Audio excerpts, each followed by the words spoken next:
kankan unhia muzu pi heba meja obi said doc eya na nso totoro efri mbema no oba se bi chim kakra na abegu ano white unhia muzu pi heba meja insawa agi bema na aboso unhia amuzu pi heba meja se ba se ohwe aba no emu ya unhia amuzu pi heba meja obi said doctor emehwe ano anhono mesrew enye hwewa ahono nyina na yankwe baba so muati mo hwewa ahono enti bema ne hwe ahono onko pa amuzu pi no me nyina twetwe nko obi said doctor medware wi a na me hu nyina ya me hene ase ahwi apia gu me so bema wo sa ha nyina no obehia amuzu pi heba mecha doctor amuzu we midun so wi a na se ju so ni bi tama yase the same amuzu pi no ene ese edi se adwuma no wo pedoduo na atudi a ewo heba shop biara mo ewo pharmacy drugstore any herbal shop biara bi wo ho se dodo pa na opetudi a no abayaso ye na otafun hia so amuzu junction be moro market no tafun hia so amuzu junction be moro market so okumasi no akodani herbal misi herbal pedan ko mu tu bi senton bi akra mu nko kanshi draglem mu bi sana na buwache Kingswalk repash na tinatet opa amuzu piuse mi se bi afra mi na 0247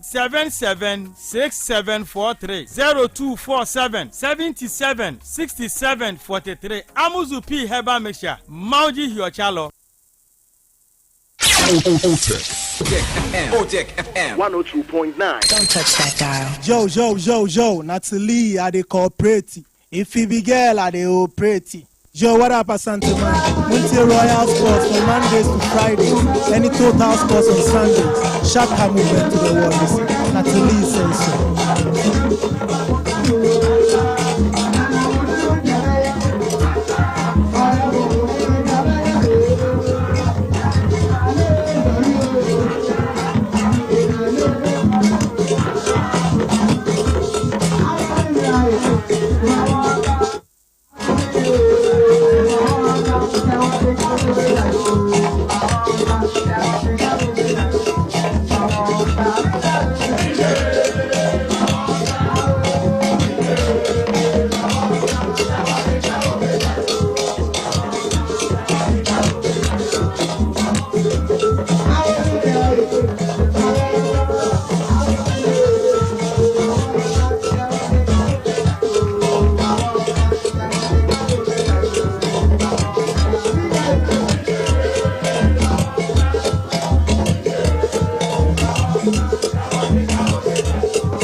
Yet you'll be will be a car by Otec 102.9 so and Friday.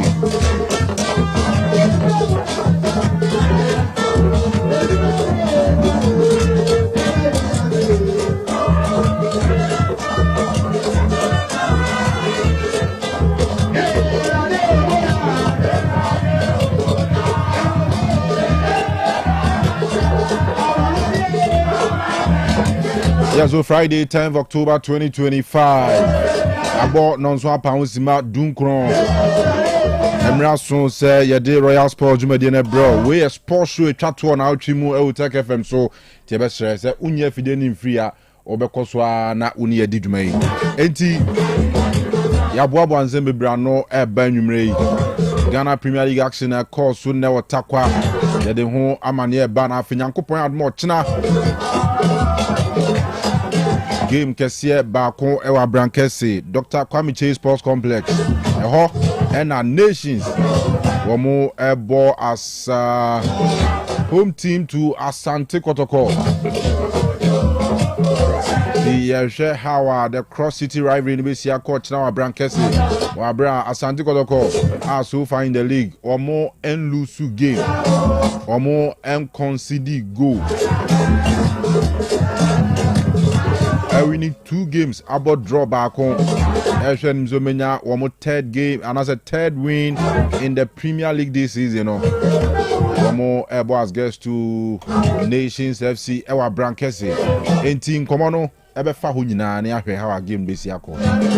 Kennedy Boachian and the squad no I heard him say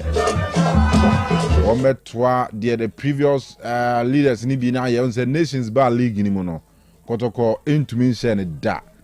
Be it a Brankesi, Babayara, and Allen Clay, or my boss are 3 venues way. Or my Beshekotoko Kumase, or my Shekotoko Boase, a Shekotoko a Brankesi, about drawback 3 wins for Nations, 1 defeat, no, 1 draw. 1 draw. The only defeat as Andukotoko in Tier Nations, not a FA Cup. But in the Premier League, Nidia, Kotoko, a year won't mention Nations in Tiere. Echina Nyankopon ya domo no de echina cheya how anima besi akọ se Nations ebe to aso ana Asante Kotoko ebenyo mo first victory against Nations e Ghana Premier League history ana se esambe the second draw in games between the two sides enti ye behwe Nations omunye two okay I mean we share one more results now. And Yadia yet too I mean typical of Nations FC4 almost start to a season of Ghana Premier League anymore. I feel the end they say and shut down ko years any more pen no. Omunya kunimdie ba ko alusulusu bia fine ade. Enti ochina ena ebehwe how anima besi akọ. Is a capital so called Germany o. Munina mu free Ghana ko ama wa mu na tena ha. Ayo mani ye. Na muna mabruchira mwaka say I'm proud to be a Ghanaian. Munina moko mzenka wo moko no ye. Ya kan ye ntram kakra. ne yɛnhwɛ ehwɛ na sɛ no anfo ne mmoa na ya ɛwɔ ha ne ya na ya change na bi aba ne ɛkɔ ze obi ɛkɔ dia a why na bɛka akyire no was your man no na akɔgyina me bi akaza I'm proud to be a Ghanaian anyway capito bicha na nwumere capito so wo Hamburg CCA Don Capito Chelsea ni or Chelsea brutal di Chelsea chia di Chelsea won chinya bo Chelsea won atwede saa for more than 15 years enye better enti sanete all right so you be corner fi Dominic Owusu anza wa last e de manone nsem na mai owie a na ya ba fie ni ya be hwe de wo fie says Candy ewo show we so na nwumere and Mr. Samuel Kofilabi the governor aka Nyomanu biye enso beba and Awal Muhammad di Monza enso beba na fe nyina yahwe stories ewo ho na fe abobo hu Black Stars na me adoma kwesiada ochina chechina ye ma ba beba kwesiada no pa enti eba kwesiada no pa ebedi Black Stars and Comoros game no ho but World Cup qualifiers is be mu I depa group C and the South Africa tifie omo ntumi anhye Zimbabwe for no bomu minim say masa Zimbabwe 64th minute no munya red card nanso boa South Africa ntumi anhye mo South Africa the ball na ta wo 90 minutes ball Antoinette and Nigeria so share Lesotho away Lesotho for no omo no mai South Africa vo nwian ketwa omo omai no ehye South Africa mu Lesotho omo ne Eswatini nyina sanet so enti wo so antumi ni Nigeria hye wo mu ena Benin limiti me say ena Benin anhye match we kura nkamenti ase Benin ko Rwanda Kigali akɔhye Rwanda 1-0 so Benin for no edasoro sese nyame ya adomo a Tuesday 4 p.m. Ghana time ewo Uyo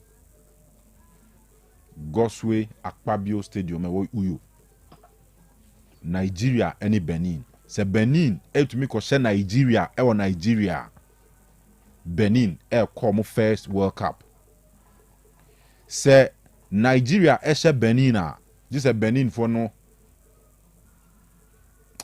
Benin Nigeria show mo no but se Nigeria sha e was say Nigeria ni hope say South Africa ntumi nse ansa na Nigeria na fa wa qualify but you say ultimately enti Nigeria de omu destiny enyi omu nsem ewo omu nsem baako omu nsem ena baako so South Africa match ni enti akwa kudi Rwanda for because Rwanda ni South Africa na ekwa akobo enti se Nigeria ehye Benina ewo say South Africa drop points at least draw na Nigeria fa ho qualify but for South Africa there Osha eni kwan se Benin she enti se South Africa she na Benin etumi ko draw e Nigeria South Africa be fa ho ana Benin elusu a South Africa be fa ho is it Benin for the mu hia ne se omo nche Nigeria be se mi hu da home ye ko Benin akwaji we ye ko Benin no be se mi hu at the world stage Benin Republic of Benin Republic.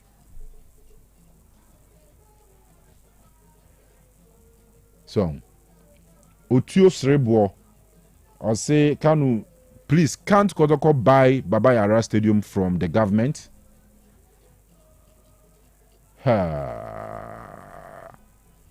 Kotoko, Abaya Padie de, Abayin a ton man ye. That is if Abayin or Pepaso betonwa. Because Abayin Yuma Yatun Ton Ukrum Hano, Yasem Ketwa. Ghana Telecom. Ya ton mani be Vodafone. Yatun Abayin ma desi Yatun ton be Abayin sa say Abaja Padie de be amount for to Abayin dying. Politicians omutimi rezoni asasi be very valuable. No matter tomo ton Jefe Abayin car ebi abeto realistically beto ni Ghana scarcity can be about 6 billion no politician timi toma na 100 million enti Abaja pade de ubetumi ato but I was say the will of the government Abana na adwin so turn they are fine So obi na won ade e na opese woto on car so woton a se wuntumi nto aha enti se kotoko the capacity to buy cra a dependent on a buying will to sell sa buy wo pepa so beton ugita osika o me phone wo so pe se meton ama no en se me wo pepa se meton enti I think the conversation should be say government no se baba yara stadium no ontimi hwe so a onton ma obi e if obi wo ho a tofo wo ho a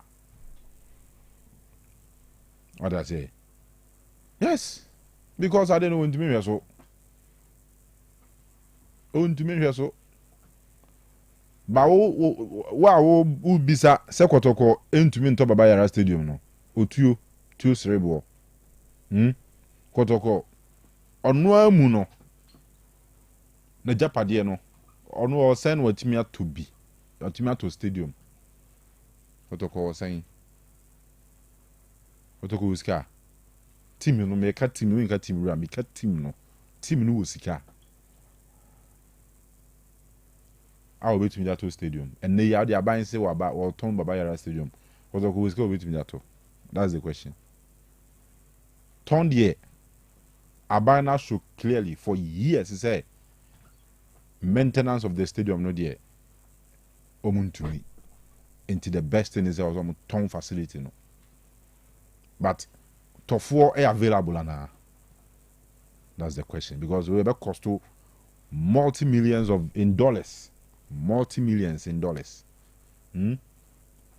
dollars be million be and a bit me to baba yara stadium enti aban kaso oton a kotoko e wo sika o de beto ana eno e question am bisa enti no ade na da hosa na nya better sa o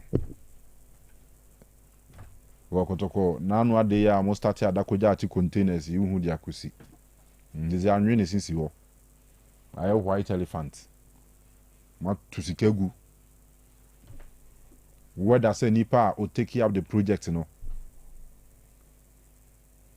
or take the right decisions or be use containers and that is our facility na si wo anazo mo ba no what is the reason why a container project no omon to asumwie enti we ngiti we nyina twetwero mo kon ti stadium komo de emumzizi ekura ya rehose mum metiwase I understand your feelings anyhow I feel is ekotoko book games no kumasi ani ade ne kotoko should own their own stadium near there yes I understand but on say come on kitin na wachire no enye better sa edi mu yem kwama no ne mra ne kopa mre ne kwabo 7:30 tiema wa last mra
Timia creation and so ese yewram na wa amanane a Otec School of Journalism and Communication Studies and anybody what timinka na wotay so na sam ensentro adwuma na nkasa onso obeye bi na afi watimia ye ya Otec School of Journalism and Communication Studies no na me di tuya sam obeba na afi no ye de wa fantete mu kama ama bibia nso no Timia Kosunti and Yimere Timinka, now dear, set one Casano, some Okutawasi, and answer SSC certificate, or qualify over Timia Bascuni Bishan so, as Moa Monso, Moya Ela Voli Vesano, Monso, more banner for Timia Metemo, Ama Bibianson, Timia Quay Yakano, Oya mature studenta, over 25 years, Elko and Nebomono, Mebacho, or working experience, over Timia Jumano, Nama Chesanin Ansono, Timia Quay, come on, dear tennis, I watch your exam to fear.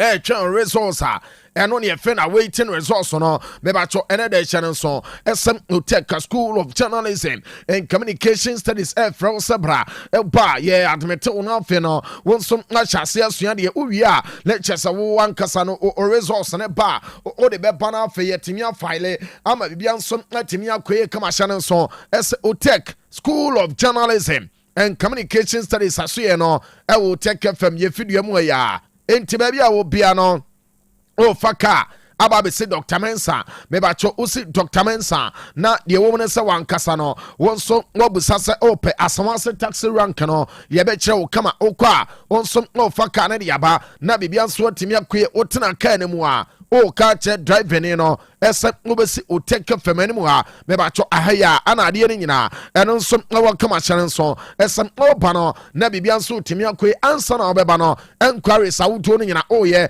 e de afa 0547 823 005 0547 823 005 and answer 0243 842 007 way so and enquiries are utoring na mebacho and then you better want some oh ya fa amani nyina some atimi akwa we no Otec School of Journalism and Communication Studies and all and I'm telling you some timia to jano na young queen man fame infanto anymore as said ya tennis and you may no casino Urum our World Cup qualifiers Sawutona mebacho ebibre mu anamano matches ne be akoso na ye woman some no check here memfanto anum South Sudan etna ho ema Senegal man no echomo bom ekama kuma konumu a mebacho South Sudan oman timi antebe na ye tennis Senegal ye no owura ne din ade pape matasa enya go ne bako ema tesane nyina nso akoso kama ye kano mebacho Sadio Mane enya go ne bako sansono na owura ne din ade Ndiaye enya go ne bako Nicolas Jackson enya go ne bako anafe pape matasa player no na chese 2 goals over ne did Ismail Sarada and chese 2 goals no ono nso bone kama edemo me ya ne tin ade Senegal ente Senegal man no memfanto no se enedai no amonso wini wo game no by 5 goals to nil like yedini nyina eno nso timidi aba memfanto no se Sudan ankasa ene Mauritania man no nso ade bomu a meba cho game ne kɔ na we no eye nil ana san game ne nyina eno nso ade ba ye hyɛ nso esem Togo amonso atifie ema DR Congo omo bom ekaba ko a meba cho Togo man ankasa amonso antimi antesa game no na chese orani tin ade Cedric Bakambu ono enya go no ade ma omoya ne tin ade DR Congo ema chese ne nyina nso no eno nso akwaso kama na de tenese arama chesa eno nso aba so ne nyina no de tenese Lesotho masa ene omne Nigeria nkasa otemu say yes Nigeria for ne de ho say baby o makwa gina no kwabra minimo na chesa alata yawo Ghana ye kunonom no hey omo twefo omo bo nemom ene eye ne jesem edema Nigeria na de womo no ane Lesotho epo kane bako Nigeria epo mo kane me no me ba cho de womo ne sem owura ne te ade William Trust Ekon ne onya go ema ne nyina akoso na boy ane te ade Adams nso no enso anya go ema bibia nso etimi koso a we eye de tie ne sem eye Nigeria omadwuma eneten no omonso boy ne nyina ade ede ne nyina nso etimi ya ba no na mame nkoma ne mu na afi no memfanto no sa Rwanda eye adwuma no wa promo de na nkasa na chese amotrefi ama Benin enso abetwa mo akane bako de tie ne sem eye Benin man no omonso ko mani kama na Zimbabwe Zimbabwe foi en kakra krasa omone South Africa for na chene tayene eye nil na game no ende ye na de womo no ene sem omaya ne ti ade Zimbabwe ye kan nyina no memfanto no se omo game no ɔmo South Africa ɛyɛ nil ana game ne de baeɛ mebakyɛ Gambia ɛte wɔn Gabon so no ɛkyɛ ɔmo bɔ ɔmo ɛkama akoma nan ɛma Gambia ɛtumi ti Kanu mmiɛnsa na ɛnɛ owura ne tin ɛde Pierre-Emerick Aubameyang ɛyɛ 4 goals ana player ne nyaayɛ ɛne ma ɔmo yɛ ne didi Gabon ɛma bibia nso ɛkɔ so enti ɛne den no na kyɛ sɛ Aubameyang so no ɔyɛ adwuma ne hyɛ ne nso ɛsɛm ɛyɛ game ne hyɛ aseɛ no deɛ ɛtɛ ne sɛm ɛyɛ Gabon man na nkasa ɔmo nya red card na mmom ɔmo toa so ɛnso ɛwɛ ne game no ɛno ɛyɛ 4 goals to 3 ɛma kyɛ sɛ adwuma ne nyina no ɛno nso ɛtoa so kama yɛka no mebakyɛ sɛ Shields nso no ɛtena ma Ivory Coast ɛkye wɔn ɛbɔ mo ɛkama akoma konson ɛma sɛ Shields man no mebakyɛ ɔmo nso ntimi enti wei na yɛ ɛbebree mu anom no oba meretu wɔn sɛ World Cup qualifiers no ɛne yɛte wɔn nsɛm no nyinaa ɛno nso ɛgyem ne aba no ho na mepakyɛ ɔde yɛte ne nsɛm ɔkyɛke a Tunisia ɔmo deɛ ɔmo yɛ adwuma no na Tunisia deɛ no ɔmo kye Sao Tome ɛka nsia din wɔ bi a ɛntimi ankasa enti wei no ɛyɛ 6 ɛna Tunisia man no ɛkye Sao Tome ɛnɛ ɔmo de mo ɔmo mede table no ɛnso ɛtumi aba na afei yɛtumi awɛ sɛdeɛ nneɛma no nyina no ɛno nso ɛteɛ kama na ɔkyɛke group B na ɛhɔ nom ɛna ɔmo yɛ ne tin ɛde Senegal ɛne South Sudan mebatwɔ ɔmo wɔ no deɛ ɛteɛ no sɛm ɛyɛ Senegal man no ɛwɔ 21 points a ɔmo di kan san nso ɛna deɛ ɛteɛ no sɛ DR Congo ɔmo nso ɛwɔ 19 ɛtɔ so mmienu hyɛ ne nso ɛsɛm ɛyɛ Sudan ɛwɔ 13 points a ɔmo tɔ so mmiɛnsa mebatwɔ the host of Togo ɛnso ɛwɔ 7 points a ɔmo tɔ so na Mauritania ɛnso ɛwɔ 7 ɛna afei South Sudan ɔmo deɛ no ɛnso ɛyɛ 4 points a ne nyinaa ɛyɛ deɛ ɛteɛ ne nsɛm ɛyɛ World Cup qualifiers ahodoɔ no ɛne ɛde wɔn nsɛm ahodoɔ no ɛno nso ɛyɛ tìmɛ de ato dwa no na mepakyɛ deɛ wɔm no ɛne sɛm ɔkyɛke group C no wonim sɛ Benin man no ɛwɔ 17 South Africa ɛwɔ 15 Nigeria ɛwɔ 14 adeɛ no mu ayɛ din o kwabena table no ɛnyɛ bɛtɛɛ saa ne nya ne sɛ Nigeria man no ɔmo twe fa ɔmo bo ama adeɛ no ankasa ɔkyɛke a ɛno nso ɛkɔ so paa enti Benin 17 South Africa 15 Nigeria 14 Rwanda 11 Lesotho ɛnso yɛ 9 ɛna afei Zimbabwe ɛwɔ 5 enti saa na adeɛ no nyinaa ɛno nso ɛteɛ sɛ group C no ɔkyɛke a Benin ɛbɛtumi aqualify South Africa ɛbɛtumi aqualify ɛna Nigeria ɛbɛtumi aqualify wei no ɛyɛ kakra na anwummere ɛtɔ dwa ɛne ɛte no nyina nso timi de aba no mebakyɛ group D no ɔkyɛke a mebakyɛ Cabo Verde man no ɛdi kan 20 points na so far ɔmatumi anya Cameroon so no ɛnso ɛwɔ 18 hyɛ no nso ɛsɛ Libya ɛwɔ 15 Angola ɛwɔ 11 Mauritius nso no ɛwɔ deɛ ɛteɛ no sɛ ɛyɛ 5 ɛna afei Eswatini ɛwɔ 3 wei ɛyɛ group D no ɛna mete wo nsɛm ahodoɔ no nyinaa ɛno nso atimi de aba no ɔkyɛke a memfa ntoɔ no sɛ group A no mebakyɛ Morocco ɔma qualify dada ɔmo wɔ 21 Niger ɛwɔ 12 Tanzania ɛwɔ 10 Zambia ɛwɔ 9 ɛna Congo ɛnso ɛwɔ 1 point ɛwɔ hɔ ɛno ɛyɛ group E no mebakyɛ yɛwura mu ɛwɔ group F no Ivory Coast ɛwɔ 23 points Gabon ɛwɔ 22 Kenya ɛwɔ 12 Gambia ɛwɔ 10 Burundi ɛwɔ 10 ɛna afei Seychelles ɛnso any point o kyɛke a ɔmo mbɛtumi aqualify no ɛyɛ Ivory Coast ɛne ne nua ne didi Gabon ɛna ɔmo nso bɛtumi aqualify wei no ɛyɛ deɛ ɛteɛ no sɛ group F no yɛwuram ɛwɔ group G no na mede yɛatoɔ no sɛ Algeria ɔmo qualify 22 points Uganda nso ɛwɔ 18 ɔmo nso tɔ so mmienu deɛ wɔn no sɛ Mozambique ɛwɔ 15 Guinea ɛwɔ 14 Botswana ɛwɔ 9 ɛna afei Somalia ɛwɔ 1 point wei ɛyɛ group G no yɛnkɔ group H no ɛhɔ ɛyɛ Tunisia ɔmo qualify ɔmo wɔ 25 points Namibia ɛwɔ 15 Libya ɛwɔ 14 Malawi ɛwɔ 10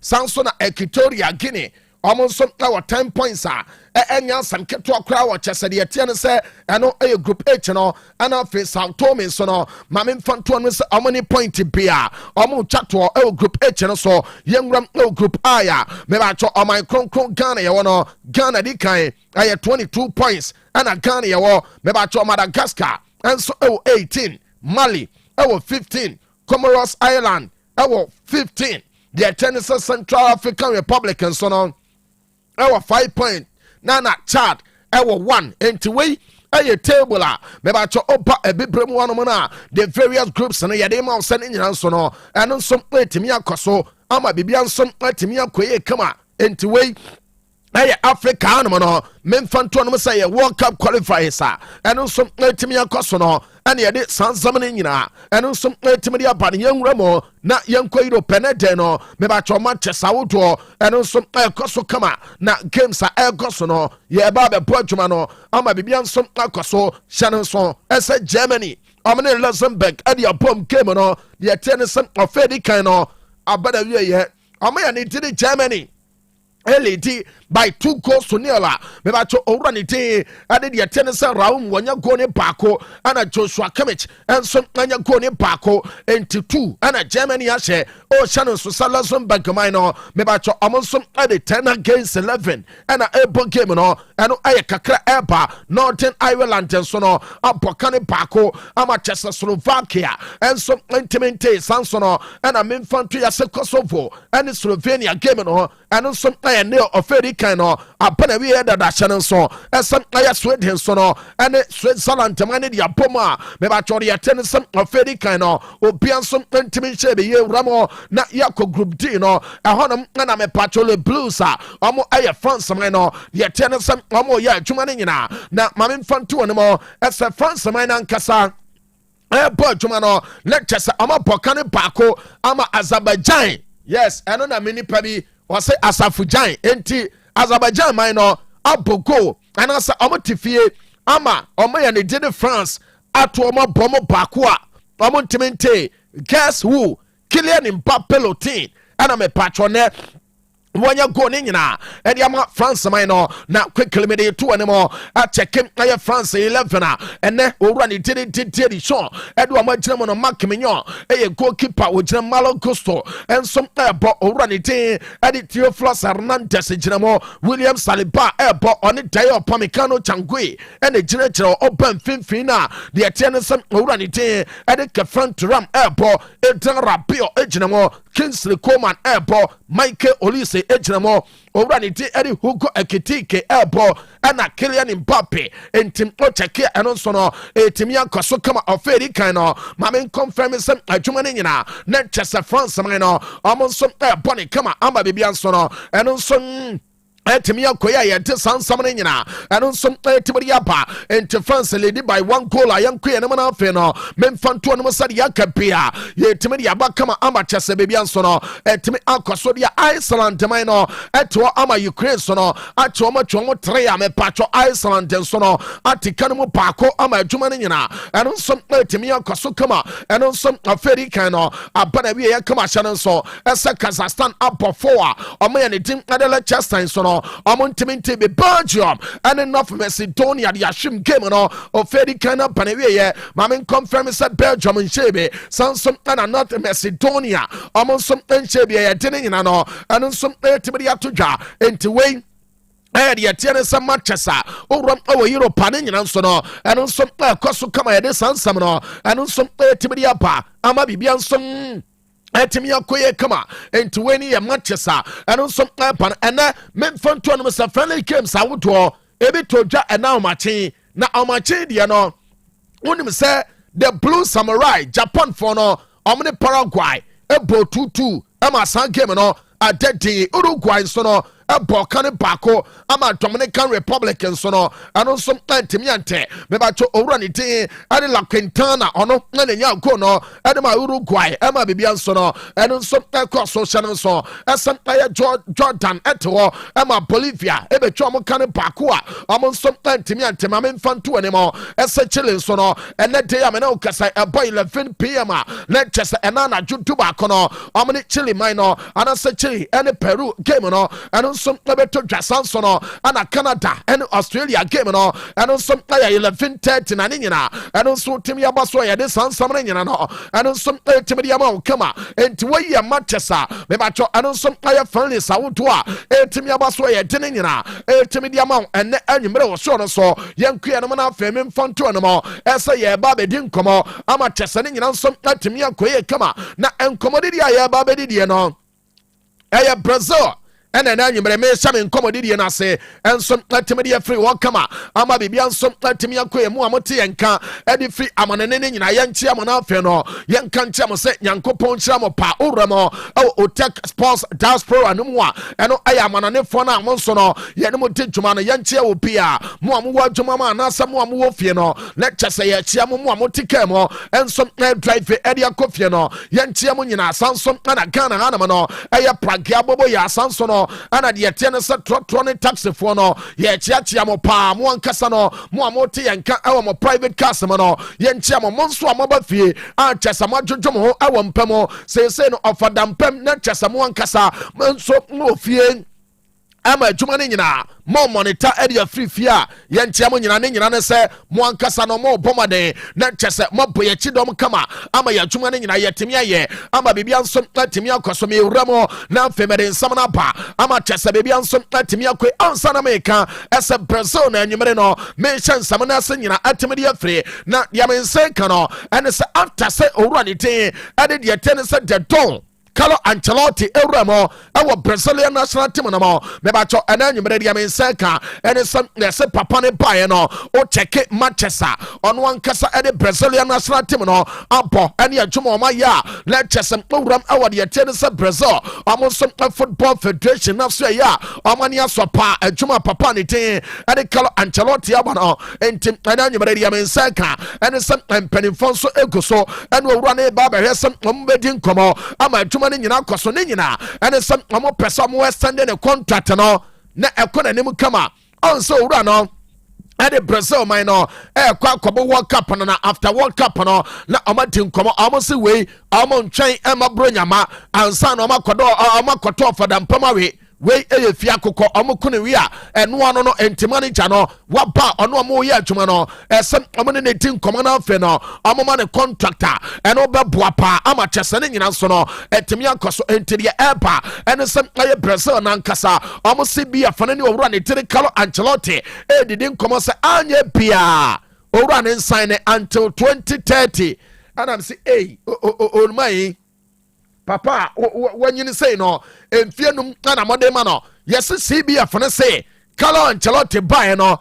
he emrante ni bebre aba masa omo ba omo de taria na wai omo ya enye ye na ade ne de ye ka o check ya abo wo so no na ta so campaign na chese bia ye kan chese adoa ne mrante brem enti ade no owura ne bae no boy djuma na kire ese won nkasa ye djuma kama enti aye Brazil so no enkoso ehwe me ramo e was Spain ne nyina ene some aye Spain man no omo some anti asam de ne nyina no ene some omo midfielder ne de ade Dani Kofi Omo on say Spain ebebo game nyankopon boda tena omo ne Georgia ene ebo na obi ehwe ese Dani Omo ebetimi awurama bobi mebacho ene de me nsanka na anyimere no ene se Dani Kofi Omo wakwa kopra na de ese ne kafo no yes ye ka ne kafa ne nantu wono no aha ene ye kasa ne nantu ne ho so efe enti ne nantu wono no yes boy no anya problem ewo ho na de yete se ene amakoye scan na wie anyimere ya de me nsanka ene se between 3 to 4 weeks over the team and Dani Kofi Omo obatran nchen omo games awodo emfama Barca Sanso ana international break no aye player no ne tie ne nyina pana we ye enti Dani Omo so no enso Kofi eno ana me patro Spain coach le ti ade Luis de la Fuente wono so kasa o se we boy ne buy no kwasam ne se timi no omunye training throughout this week na ade ba ko no ɛne sɛ ɛyɛ prayer ana ne yɛ keka ho asɛm boy no ɔsɛ ɔmo mpɛ sɛ ɔmbɛ rush no na player nankasa complaining yɛ ɛsɛ onya discomfort bi ɛwɔ ne kafo ɛno ana kyɛ sɛ adeɛ nankasa no ɛduru nɛ na ɔmfeeli well a ɔmo ma ne kɔtwa scanner sese no ɛyɛ between 3 and 4 weeks a ɛyɛ boy ne ba bɛtena se no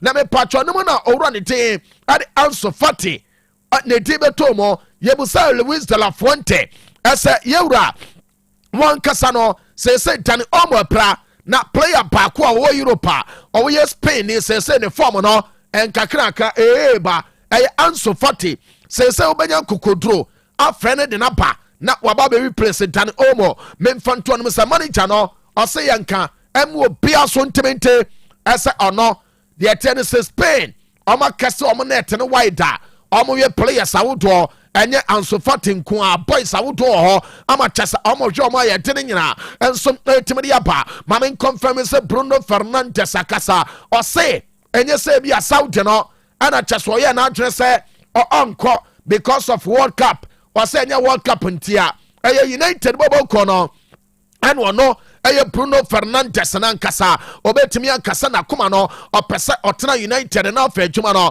ɔno nso ɛtoa so bɔ ne nya ne sɛ deɛ ɛteɛ ne sɛ ɛyɛ team sawodoɔ ɛyɛ no korɛ ɔmo baeɛ no ɔmo pɛ no na mmom United no ɔtena no kyɛ so ɔbɔ toa so a ɔnim sɛ ɛbɛboa paa ama adwuma no ɛno nso ɛtumi akɔ so ɔsɛ krabɔ ne pɛ no ɛsɛ ɔntena ɛna ɔno as a player na ɔpɛ sɛ ɔtena United mɔ ɛma biribia nso ɛtumi kɔ yɛ no nti ana kyɛ so ɔda so te wɔ ɛnyɛ sɛ bi a World Cup a ɔno nso ɛpɛ so ɔkɔ no ɛna kyɛ sɛ wankɔ Saudi Arabia no ɛno ayɛ kakra na anwummere ɛto dwa na new Manchester goalkeeper a ne ti de Son Lemaire anwummere boy no ɔse United a ɔmovi yɛ kɔɔyɛ no ɛyɛ dream come true ɛde ma no ɔse since day one ɔno krampo deɛ one no wɔyɛ afiri hɔ since day zero ansa na ɔno ne papa ne maame bɛhyiam ɛna kyɛ sɛ yɛde no to ne maame yam ama na nyem no bosome nkron no ɔmo hyia ya ɔmo wiwi ne nyina no na kyɛ sɛ ɔno Son Lemaire ne yɛatwerɛ bɔdan ho ɛsɛ United bɔbɔ kɔ no ɔbɛbɔ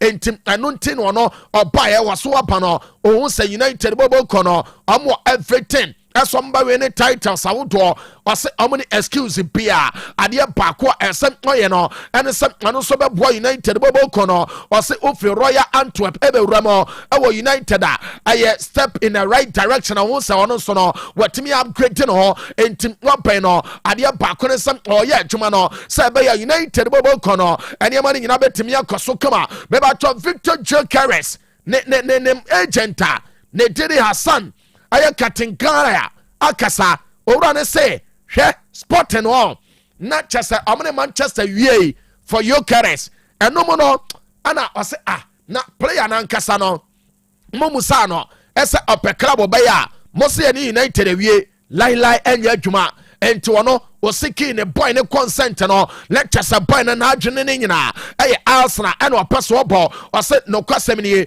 o check a clubs awodo buy ɛma kyɛsɛ no ɔmo pɛ Gyökeres no ɔbɛka ne sɛm ɛyɛ Sporting bɔbɔ no ɛwɔ fa boy ne krampo ɛde ma Real Madrid edro point be no na mo Madrid bɔbɔ no na ɔmo nyɛ ready ɛsɛ Victor Gyökeres no ɔmo sign no ɛno ɛyɛ kakra na nyimere eto dwa ɔsɛ player no ne BBM no na ɔyɛ committed ɛsɛm ɔbɛbɔ ɛde ama Arsenal bɔbɔ no ɛno ɛyɛ owura ne din ɛde Hassan ɛyɛ Tetinzaya ɛna kyɛsɛ na nyimere ɔkasa ɛde sansam ne nyina ɛtimi de ato gya no bɛbatɔ Manchester bɔbɔ no ɛhwɛ no mo sɛ ɔmo ne 2 players ɛbɛkasa deɛ tie no ɛne sɛ owura ne din ɛde Kobe Mainoo ɛna afei Joshua Zirkzee ana mame mfanto ne mo ɛsɛ Manchester bɔbɔ no nso no ɛpɛ sɛ ɔmo no ɔmo tin nkɔmɔ ne nyina ɛne sɛ ɛyɛ boys no na kyɛ sɛ ɛyɛ ka enough playing time no ɔmo ntimi nya enti boys no agents no asate ɛha United bɔbɔ no mame confirm sɛ ɛna nyimere deɛ ɛba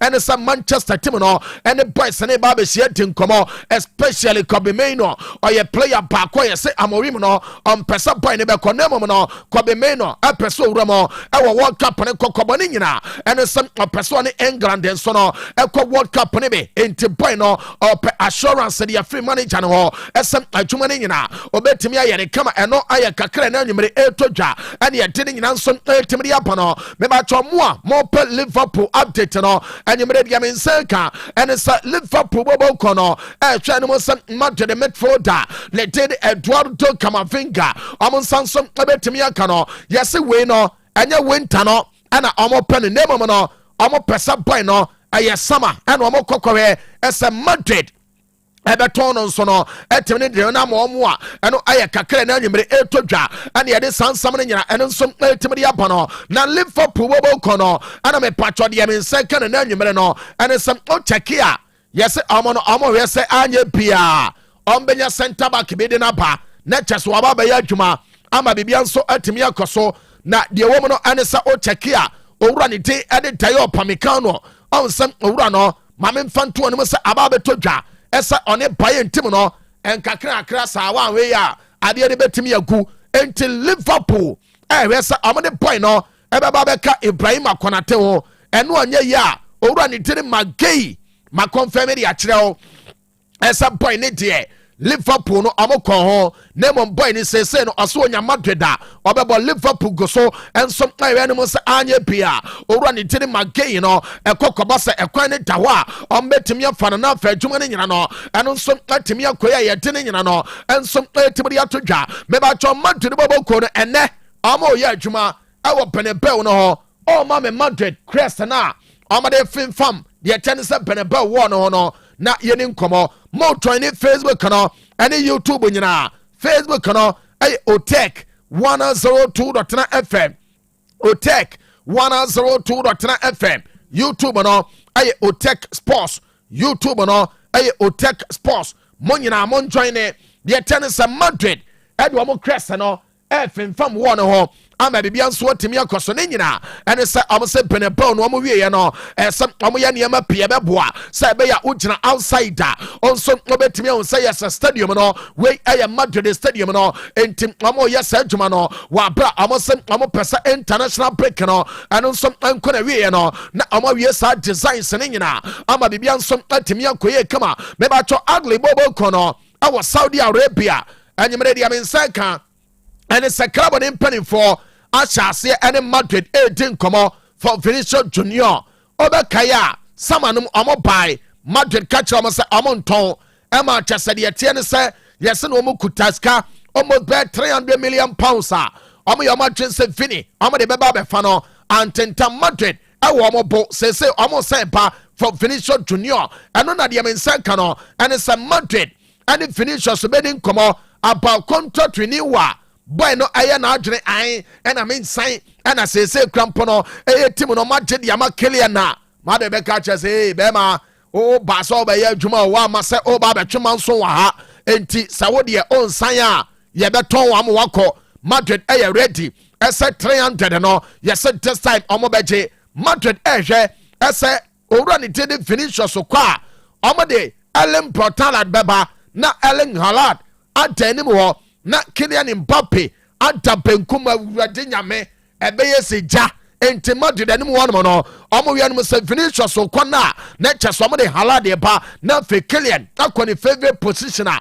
ɛno ayɛ yɛ kan left side wɔnom no ɛno ayɛ kakra ɛba mebatwɔ Hendrik de Souza ayɛ boy a ɔbɔ ɛde mama Madrid bɔbɔ kɔ no ɛna nwumere deɛ me nsa ka ɛne sɛ player no yɛse ɔpɛ sɛ ɔkɔ World Cup ne bi na ɔhɛ nneɛma din sɛdeɛ ɛkɔ no a ɔtɛntɛn wo sɛ yɛbɛhu ane abɔ aba na afei no ɔno nso ankɔ World Cup ne bi enti yɛso ɔno nso no aka kyɛ ne agency no ɛsɛ amone Madrid ne nkɔmmɔ sɛ Jabi Alonso ɛnyɛ ready ɛsɛ ɔbɛma no abɔ bi a January ya no boy no pɛ so ɔno nso no ewuram na afei ɔkɔ bɔlɔn ɛma bibia nso temi kɔyɛ kama ɛno ɛyɛ owura ne din ɛde ɛnte kasam na meka no mebatwɔ tonne kɛba mehyɛ no ɛyɛ mehyɛ of the moment a ɛmɛma yɛ nonom ɛma yɛ nonom woyɛ bɛma wotadua no mu ayɛ mmerɛ mɛsɛ ɛma no ɛkasa wɔ nim basabasa ɛma no twitwi fa so ɔno ɔbɛ kasa kyew no wɔkɔ ɔno ɔbɛ kasa sɛ hɛ sese ɔse wakyerɛ adwene ama hɛ ɛya mɛsɛ bɛma deɛ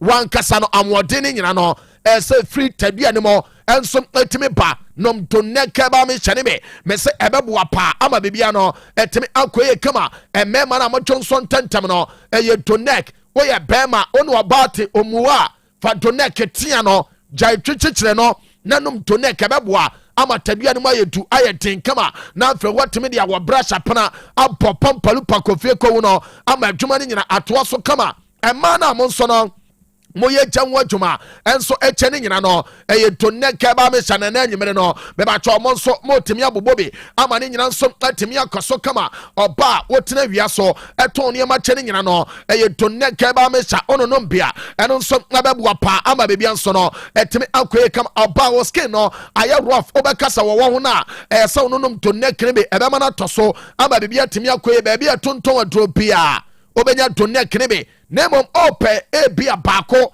mienu miensa ena kama to a bra Otec FM ha dodo bia ope no oba Otec FM ha wo dia ose ope to ne kene bia to yebema obi eho no mo ya yaresa bia diamond one mo no doctors anya komane bre omo adaje pa eni abadaye omo no obedin koma fa wo yare na nkasa ho eye 0246 727 677 0246 727 677 and answer 0249 208 252 0249 208 252 and no a diamond almost say and I can make come and man no meden somebody be at me ba on say Robert Lewandowski me ba cho se me no kase no yes ne contract no and no aka 12 months na Barca ese omonyo madwene ese owura na nkasa na ebia ombema na to so ache entisese no omo start per replacement e dia mo owura no Levante striker ne di erika eta enyon dia mensa kan se aye Barca bobo kono ene boy ne di nkomo ese ono so betimi aba eni go Martinez koye no eye tokro na abeto Barca e kire ho entisese omo so no yese Deco ene anse flick ahia edi nkomo hwe ese ombenya center back de na ba enye center back bia kwa center back oye left footed da oba obetimi aye adwuma no e de ama Barca bobo kono eno aye na anwumere de eba ene ye de nyina nso etimi de ama no eno mo ne yese Nico Schlotterbeck Barca bobo kono monitor player no ese anye bia ono nso ba ebeboa ama ne ma ne nyina no etimi akoso kama de sorry so no aye Desire die me ba to de eba ne sa boy no ono nso aye no mo sa anye bia no baby abetimi akoye kama de ama no na fe Desire die nso no after international break no boy ne return ya na chesa return wa ba wa ye fully fit obetimi abo e de ama side ne did Paris Saint-Germain ama bibia nso atimi akoso boss de eba no eresa yes tonam a delegate owura ni din e de Kudus Mohammed esa one semenyon kasa ai ne nyina ne se ne countryman no na Spurs for ne se boy ne bo a obo no oba obeboa Kudus pa ama ne nyina atimi akoso nti we no eye ensama wodo na anwumere e by the boss player eye seated yenye moma no na oni abegyafo ento aso.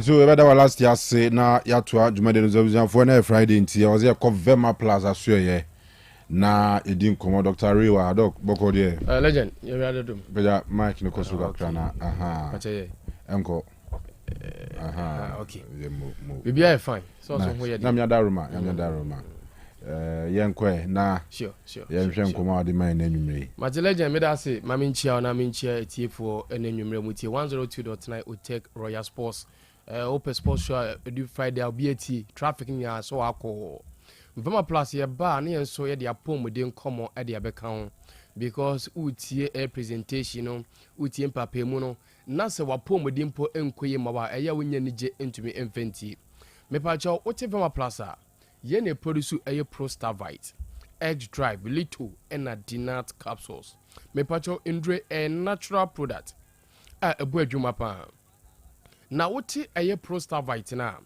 de ye kan say bema bia enum prostavite capsules na onfambo ne prostate ehon ban because your prostate ne sebia de say yeni se no nipa bia mpese nani ebese no sanso na bema entrama bebi enka wo prostate na enkonkosei yare mbako miensa ene taka emema ye prostate de di kan se bema unyini a u experience prostate enlargement anase prostate cancer any prostatitis na yeka prostate enlargement na onyakopo bo mema no so oye bema kwa no develop o ma me ma o ma fefu no so bema uso anankasa na yakopon ama prostate nti eba wo no na wo prostate no prostate no a part of your sex organ into with that prostate bema entumi enya bema with that prostate bema entumi nya nsu efe ne semen and sperms into prostate ya de ba ko a very important tool yakopon e de amaye na se bema nya 25 years a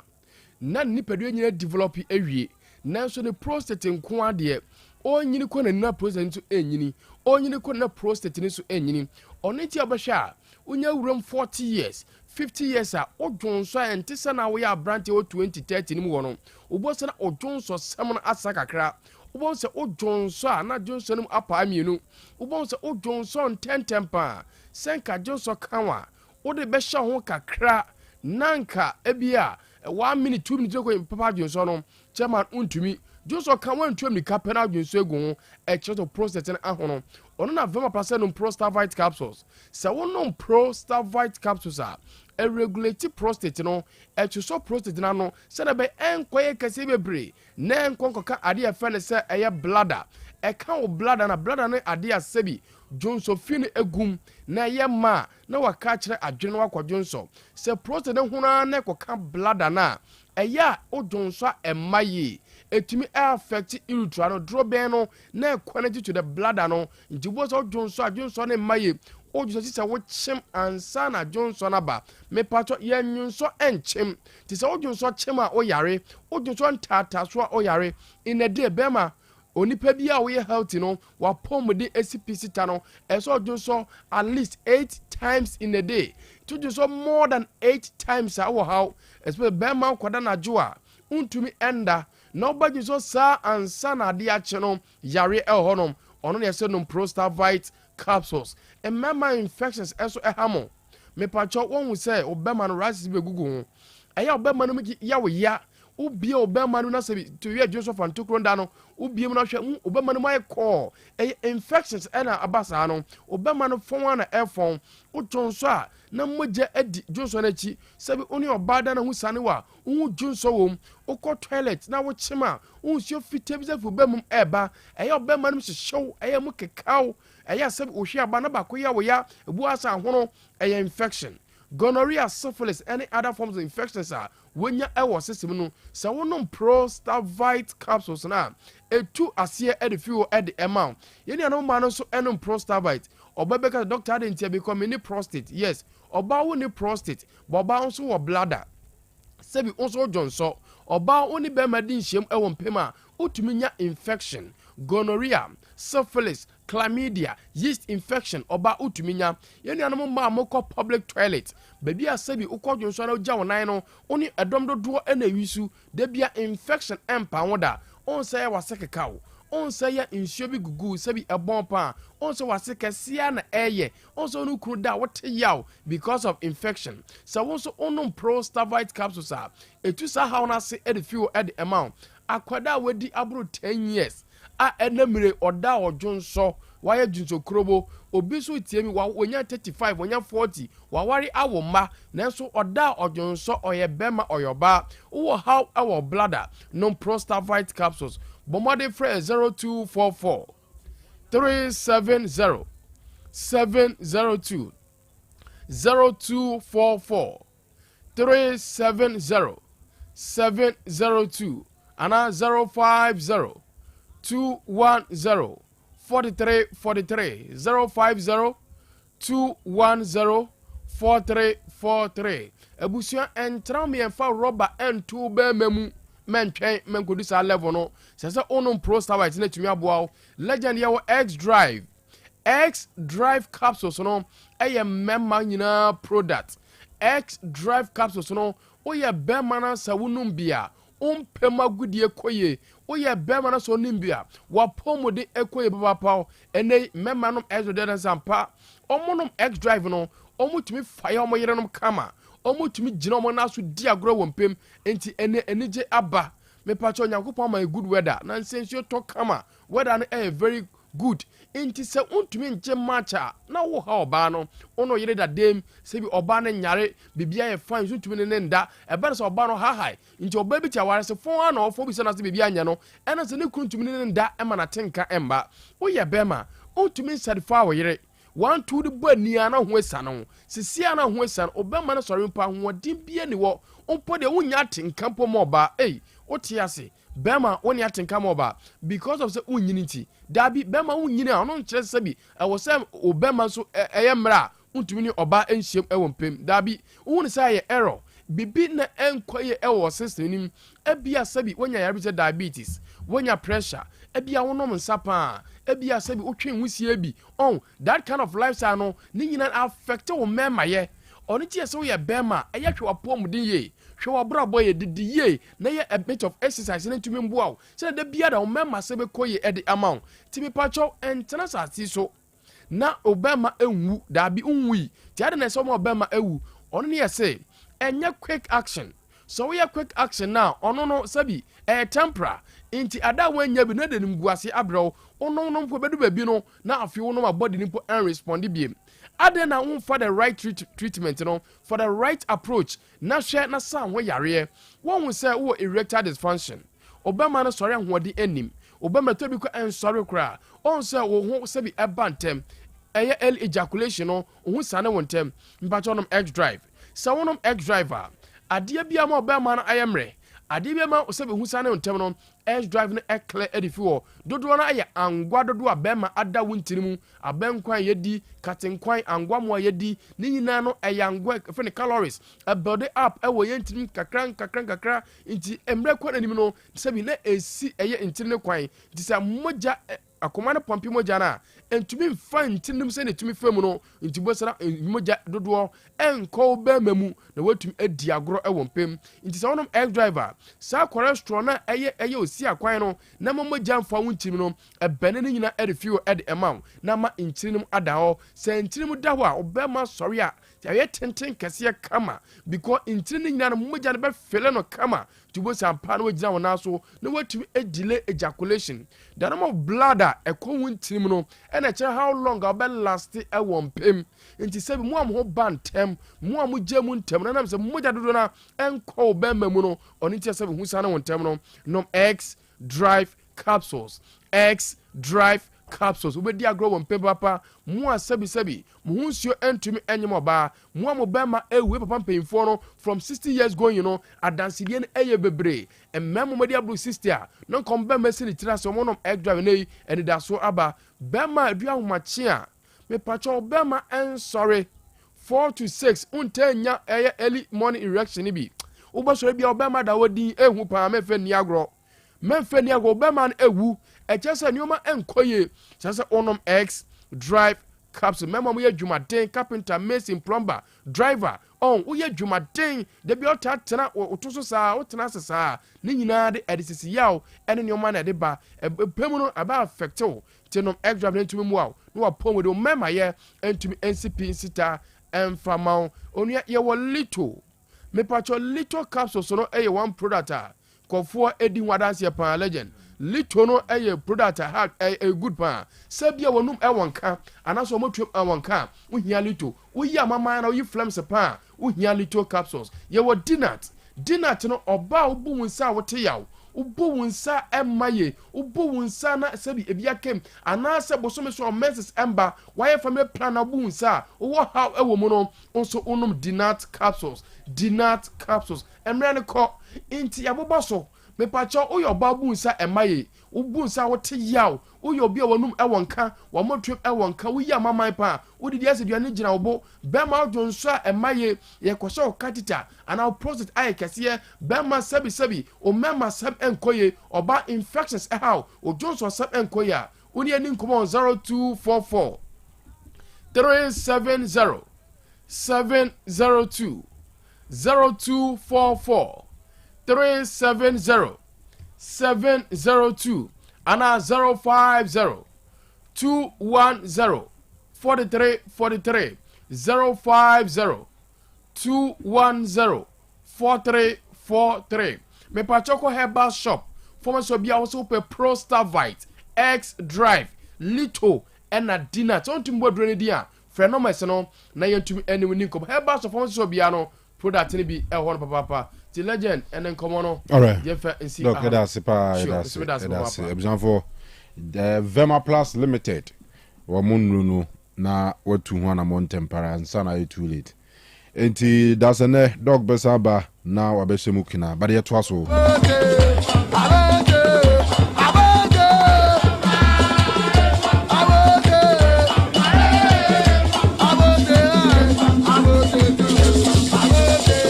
it is Amira Kubia the says Candy any Kofila Biba joining me now. Yeah, a quick one on the foreign trade bits.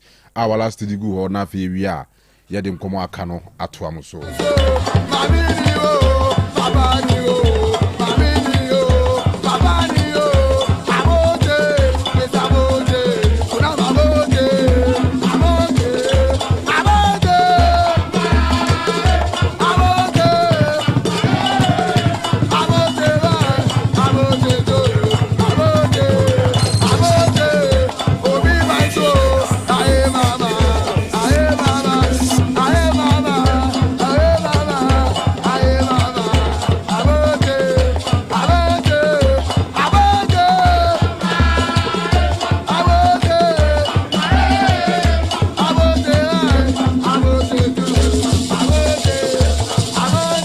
Okay, no chiaba pound sima doing what train scandi wa opening akwa baboko there. Kanu mejo so nyame adom number chonso e. Yeah, nyame adom.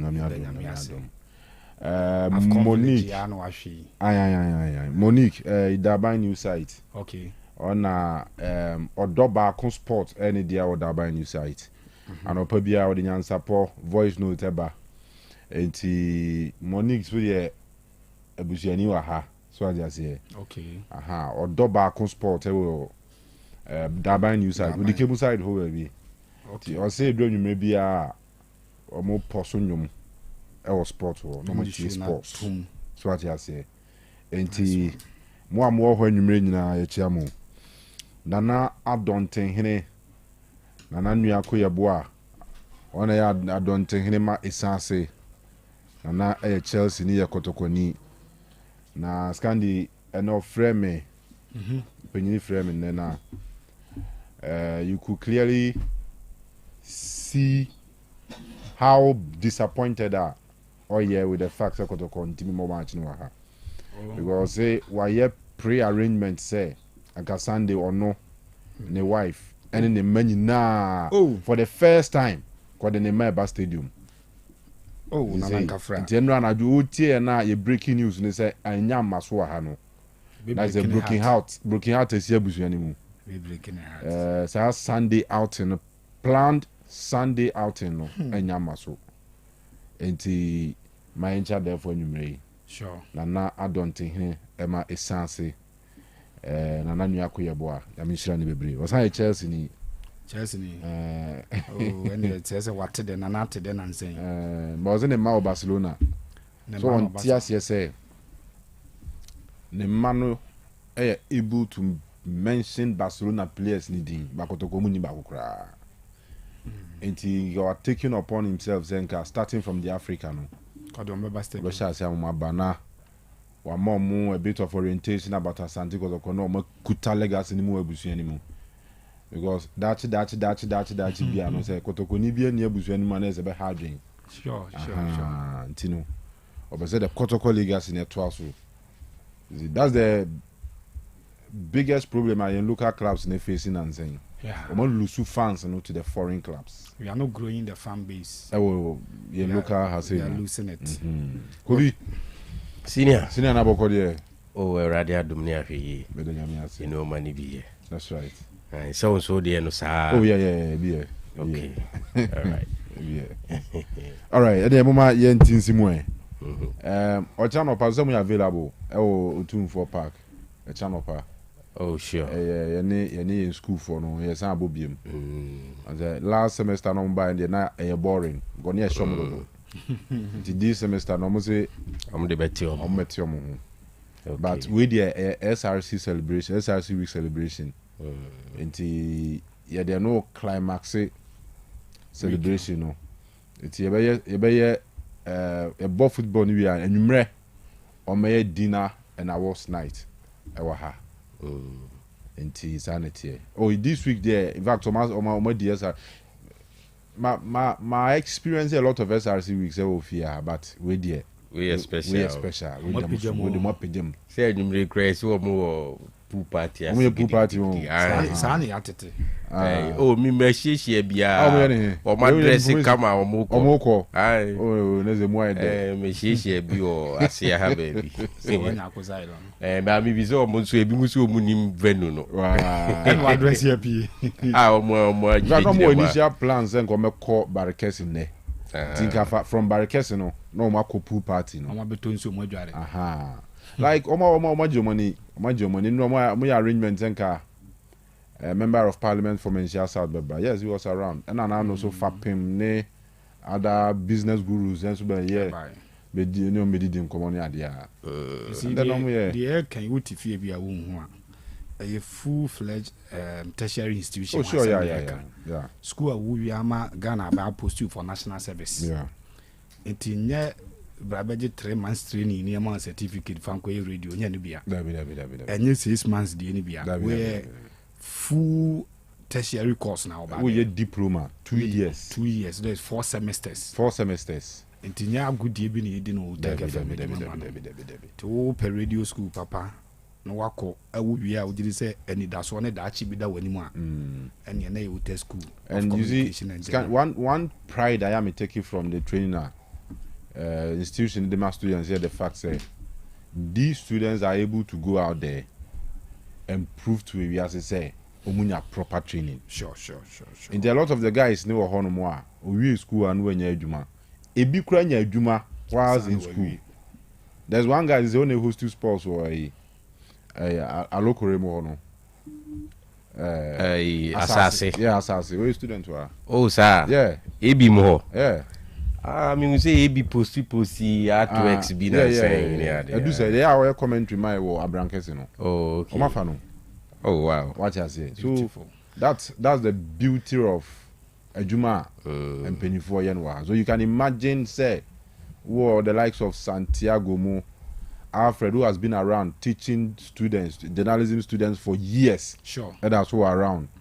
Father Dusty, Modi Befa Aitimo, Michael Lecturer, a graphic design near there. So I'm going to Charlie, a fear. Professor Quality tuition, of course, and ya goodie. T. Opeso Jens and Trini dia. And was it 10 rounds that I may can't me no be dim come on America say school school bia umusua de yi bia no ade ma students na nika no mutumi sua de yie pa no e ni je wo school mo ti school na ni je ni mo a sometimes you are not motivated to learn but we could do any kakra. As exams when you went to how then you go and learn because boys now you mukoji money no. On buy on mefa book akọ transfer question. There was question be. So nti any journey there where you when you all right there but quality tuition course wa high and I advise about say a parent and I was where we senior high school now per se o venture in journalism na what to make up a pick your form no you be sua there wa ha. Institution artistic journalist from early 2000s na bepimne. And almost every big Kumasi sports presenter biano area school Oh, mom cool school, journalism school, no one seven. Sure. And I had a theoretical No. When you have first hand experience, no. And now, once I will be in radio school, be no baby.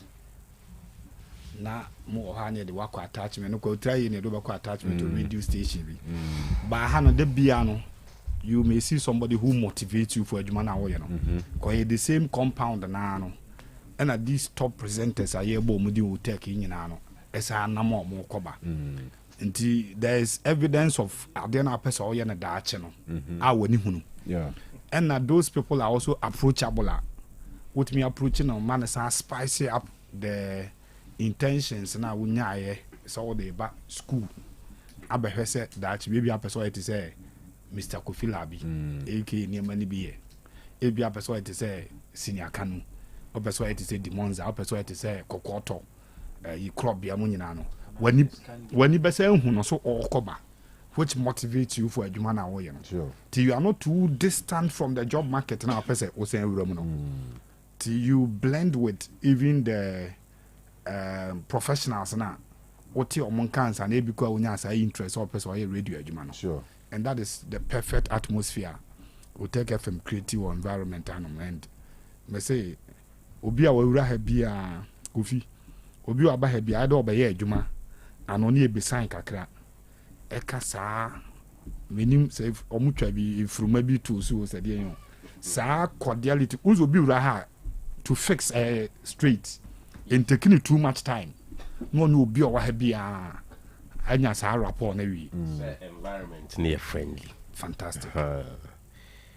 And in your baby na obinya sa so enti no one says candidate to coin mu. That's right. Attachment you know when you to we na say wo hwale the matter na trotro mu de mo ko baby one day bi say Wednesday na so talk gidigidi bi no na Tuesday Wednesday. I say Wednesday any Tuesday ni na so to. Na me be fa the point na you to na be fa me Prague na go and the Tuesday. How can go? Me drew baby akoko ya na koko no. And I'm sport to two fine ladies be. Na de ma me sport o mo na ye me hu Otec ashenso de bi o mo. Na mo she vest. To me pack in fact me from so mo mra no. No more reserved kakra because car parking or for say brabefo. No more coin no so more ko aswan. Am be aswan say hin. Am so more ba Otec na so more for.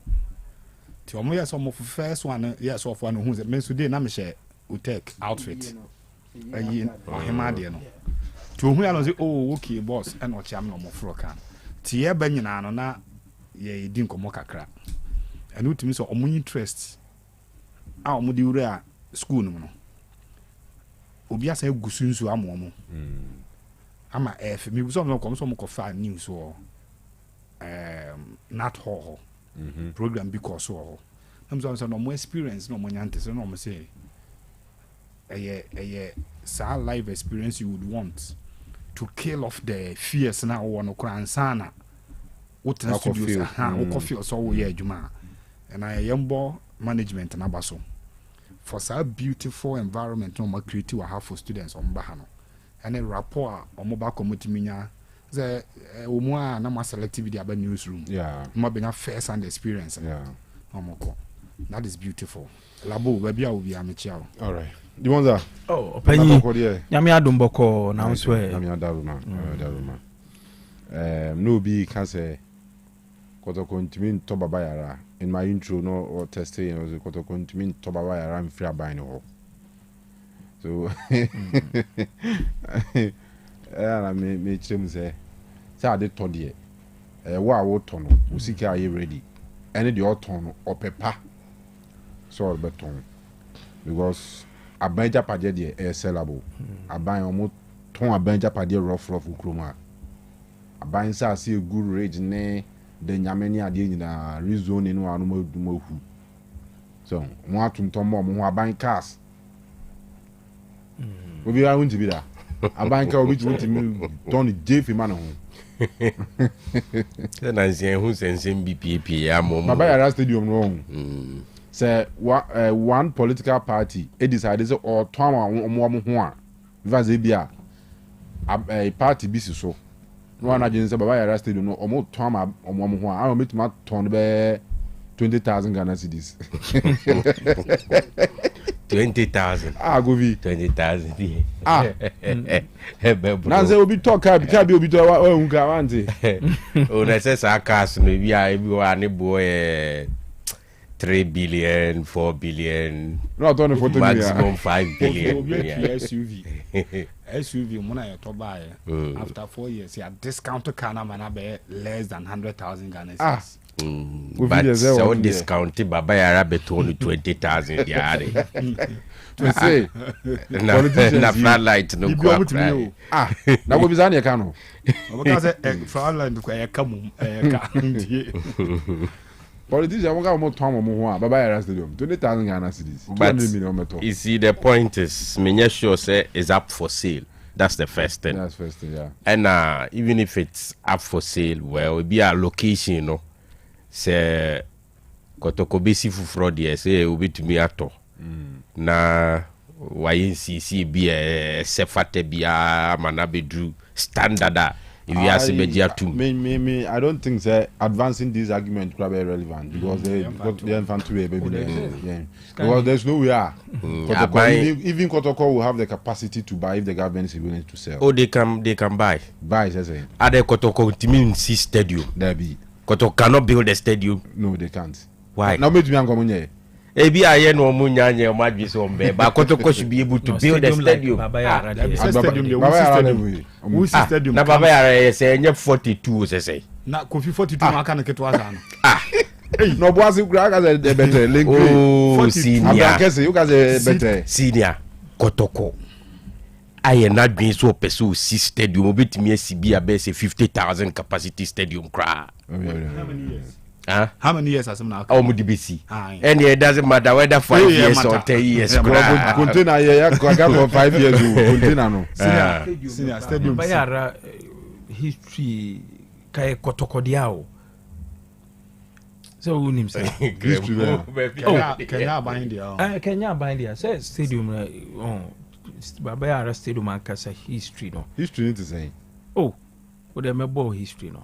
That ben. So we say enye aban dia initially asanteman dia unisa history no unte da mema history ni enkomra enkomra menim kakra about it and aban take you over the idea to build the nipa kwa ni yesi aman I know about it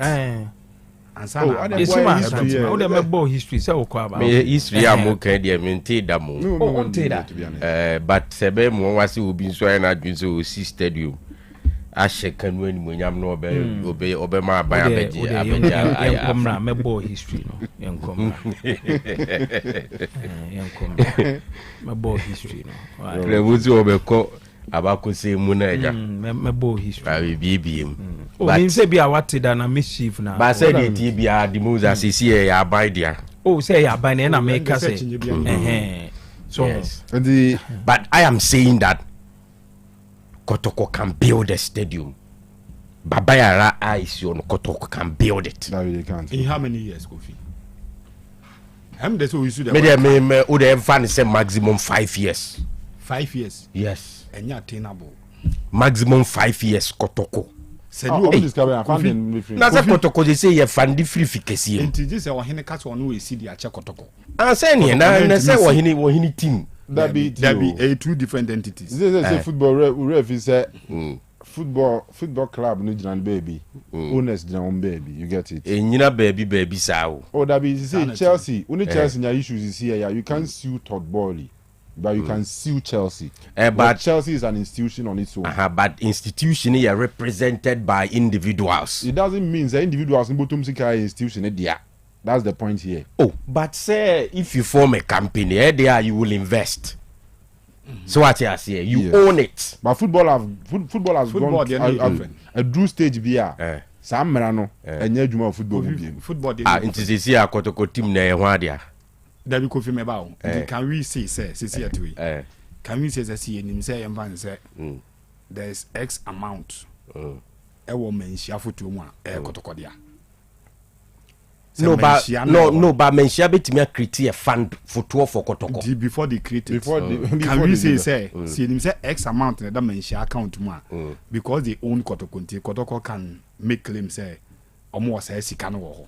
Oh, say Kotoko no eka yemfa say menshia ye company kese e wo other nenye department kwa other subsidiaries which Kotoko ne part of it.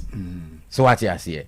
18 omu nyina da kwanse kru no mu a. But in finance and pay. Oh, but I'm saying that Tio, the bigger fund, any operators of the bigger fund can create a fund for Kotoko. Anywhere a umbenya sika begum de minim how Asanteman operates. But as we speak no, Kotoko hu kenyina eyefikasiem ne boka no mebwana. So fikasiem being the owners of Kotoko can even decide to build 100,000 sitting capacity stadium for Kotoko. For Kotoko. Yes. But Kotoko did not build it. Oh, says Scandi. Technically, says Scandi. Wait, oh. Say, Sani Ekana clubs ne wukrum heni na bien why yes self financing. Sure, none of them. Enti omu nyina no eye honest no. Ene pesi ka bi free baby. Eno mo de beye. Say how the financial fair play. Fair play yeah. Okay, fine. But even baby a financial fair play here adwuma no kra no. Nkofo discovery baby no mo de BT system ne de finance club no. Ah, na city ye elevate Itia stadium to that level. City as a club, see ye koheni books panning ni income ni revenue sir. They may not be able to build it to that level. But investors no mukute team no. Omnim kwa mfaso omo ye. Draw sponsorships. Aha. See we have yes. No the stadium. Nanakra so no let's bring it to Kotoko. To Kotoko. Me odi mama kan fi kesiem betimi akase. Project ye de si ni sudie. Ye bie ho foto. Enti no ye de say atum. Now we use connections and links to get other institutions in town, in the region and by large, Ghana, to also contribute. And I'm telling you that if there is krata be free fikesiem, now koto emfansi be a GMPC punoso, Ghana Gas punoso, and other institutions near there. Oh, you who me pick up our project. The emphasis even Go Fails Ghana Foundation. Say, this is what Fikasiem peso year for Kotoko, and that's yeah, Pilise Munina Mumwa. I'm telling you, I'm on for show interest. And Kotoko can mobilize funds from a honor. So, but see, the man, CM say IMC, it may be bigger than the IMC as we speak. So what I say, but I'm saying that Kotoko na eye fikasiem diano. Fikasiem can find a way to build a bigger stadium than Baba Yarakra for Kotoko. Because Kotoko hu e japadi nyinani in a way no eye fikasiem e japadi me boana. Entino e wana me hwe no free. The stadium I mean putting up a full stadium, so we see stadium I see was this here. As a wafan say yeah, and one more. As I was wafan simple be as I work can't say simple be. What you takwa dia ye kan. It cost $30 million. We say no credit aye adwuma o $30 million. Say anso no credit be ye adwuma. If any person. If you say 10,000. So Kotoko a bigger one than Baba Yara. You can imagine how much it costs. Yemfani say 20,000 ebe saying 13 times 2 which is $26 million, right?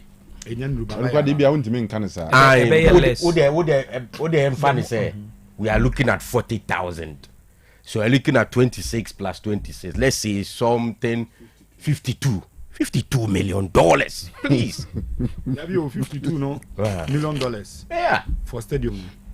Now we'll make you very fine discourse where ABR Fikasiem bit me decide say oh you soon a clout no till your potential investors and answer even companies so mumbrain. But if you need me to say these companies also have their own kind of financial activities, and then again, almost our stakeholders behind them, and the most as our shareholders, and to drive a policy, and you moved by what your shareholders will say. In the case of Takwadi, such companies, as part of social responsibility to the community, so yeah, the opadia do obey the community, but the name is attached to it. That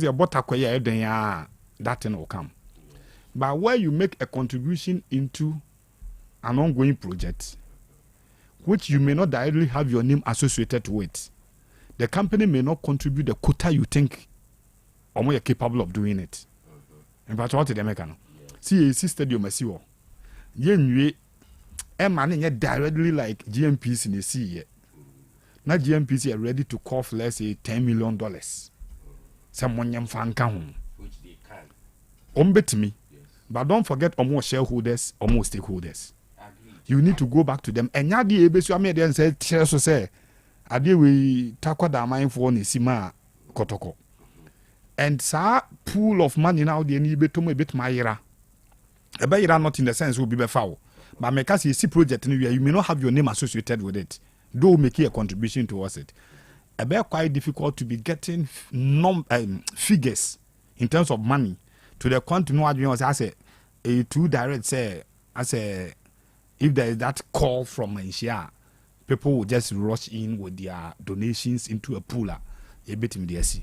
It is not a I don't want to use the word bad, but it is not an idea out of place. Said you can a very broad idea, just like Fikesium or Hine and just obedient na confanoche maternity ward everywhere.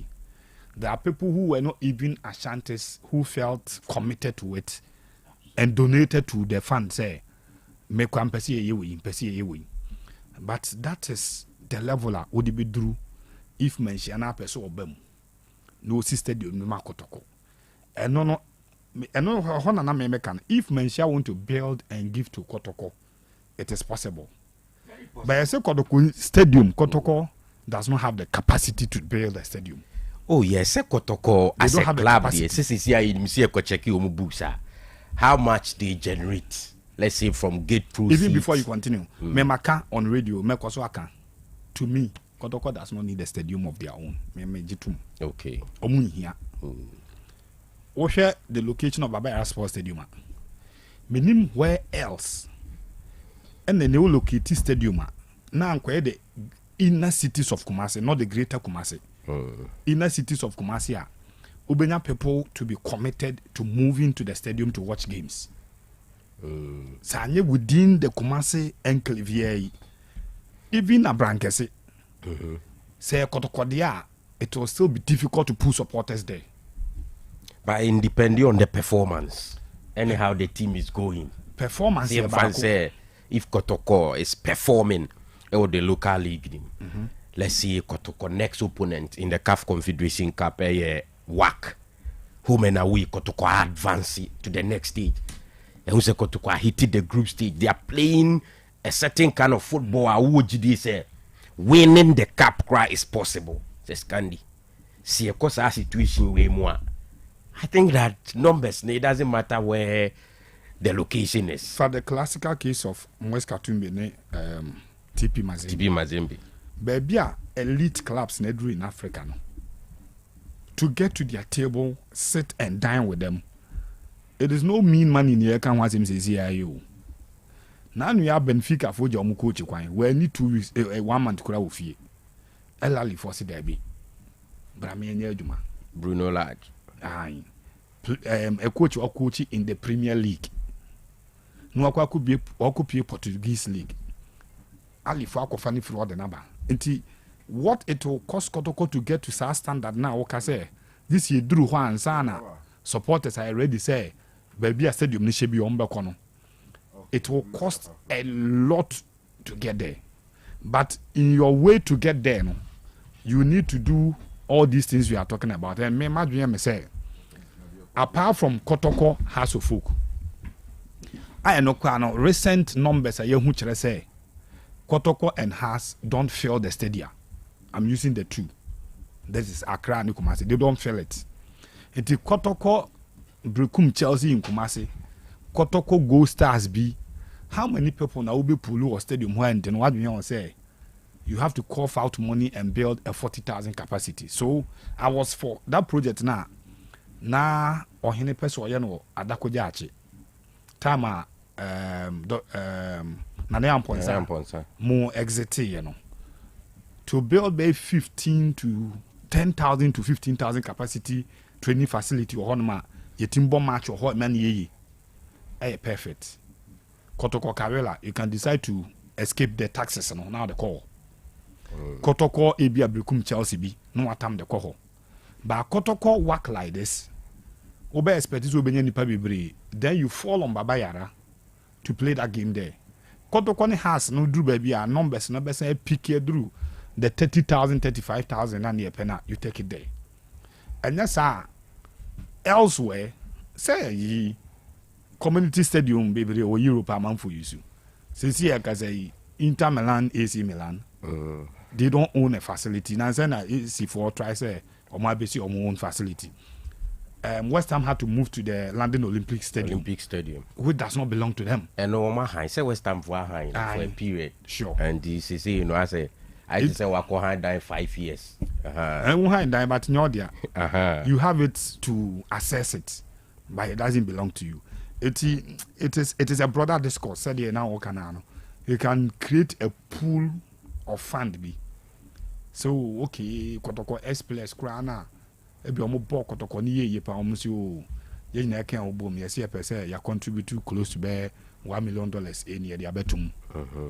Ebi a supporters in so ahemfo omo nso no ededa Kumase ne minimum $50 million here we can betum be 50 years agiji okrom oh senior enough for more so possible anyway but yeah share we kakra ne fanko break him right and AFCON and as Africa yen version of the World Cup qualifiers you know around match day 9 na Gambia tifima Gabon ekwohye 4-3 Obama Young the share 4 goals ni nyina ema Gabon Yakuba Mente our for Brighton also say goals no back ema Gambia nti Gabon kwa we ko win 4-3 Seychelles tifima Cote d'Ivoire kwhye almost 7-0 Ibrahim Sangari Emmanuel Agbadu Umar Diakite Ivan Gersan our for Aston Villa one also say goals no back NFA Abrantia Nidin Ede Yan Diomande one also say goals no back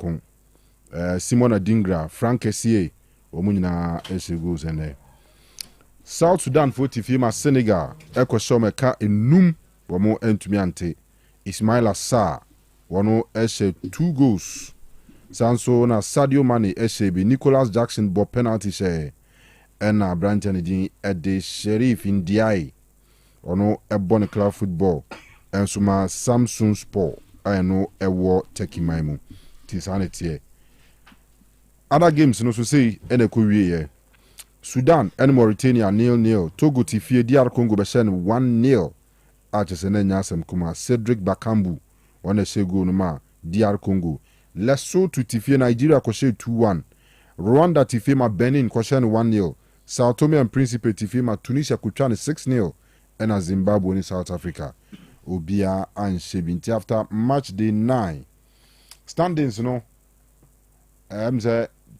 group A Emwa Taripa group C group C no Emwa Tari na me adma Tuesday be de ewo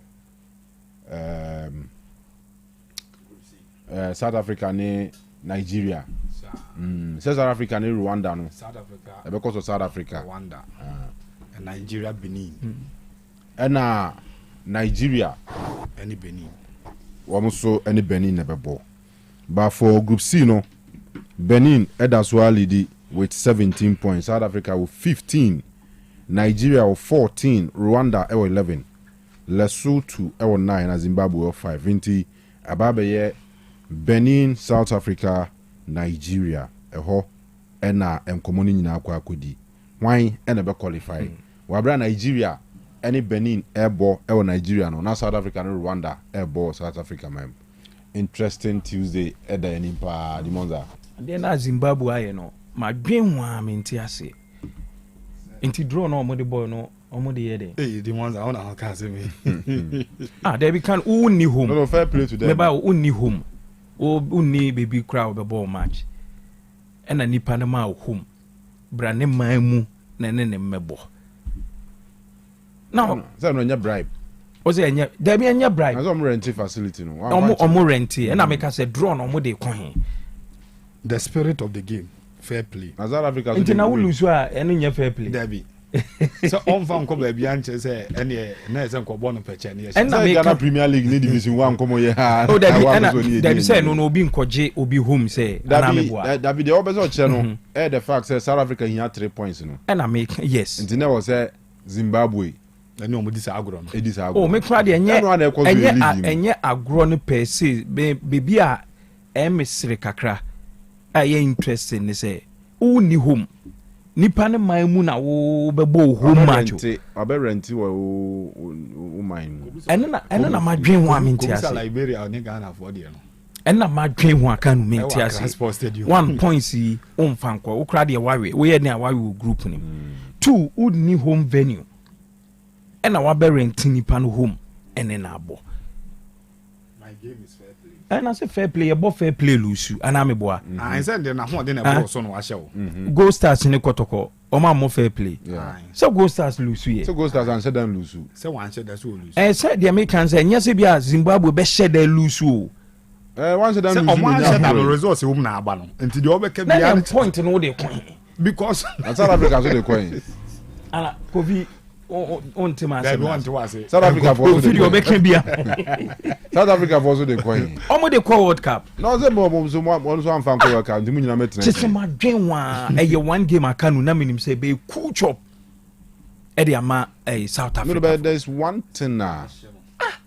How? Sa rivalry no. On say namfo. Be babo mu a rivalry. Yeah. I say England, UK for no, say Britain was a UK for no. Yeah. Aha. Always be no. Wales, any England, Ireland, England, Scotland. Omu enuafo. But the moment a bear bo mu pe no my rivals. To the extent they say Welsh club were to make Premier League. What you say? Swansea to make Premier League. Good. Yeah. Wow. So Zimbabwe South Africa mu. Eshemu. Zimbabwe. That be Zimbabwe. Omo nche. Are you shame? Lesotho very good. Inside. Lesotho and a shame inside. But omo share border. Yeah. And even oko South Africa, Zimbabwe for be brave eye juma. Omo Swahili no kromo. Say like omo ye fie juma like from saying home care ne omo ye fie juma ne e mana me fan say amount for 4 more cleaners omo hwe be brave. Oko South Africa, Zimbabwe bebre ewo ho a omo ye say juma. The American question say then dia wa country bia wo country bi mu. South Africa for su Zimbabwe ho ye juma. Ghana for ye colonial masters we nya pa e betimi ko ya say amo as we show mo work up. Oh there be by nwanwa the enti America san say on the lighter side say me there me ntia say ni say nipa no home na wo bebo home. And I still South Africa for entimi anhye Zimbabwe. And one thing is all here stands in moi. Fans and about 99% there South Africa for. It's South Africa for. No, you see, but the South Africa issue, no, unqualified players affect your movement. Oh, yeah. Even can you imagine say ya bobo I charge 3 points ye be World Cup you see. Ye penny for no ne technical team no atnas ya field a player on your qualified to play the game.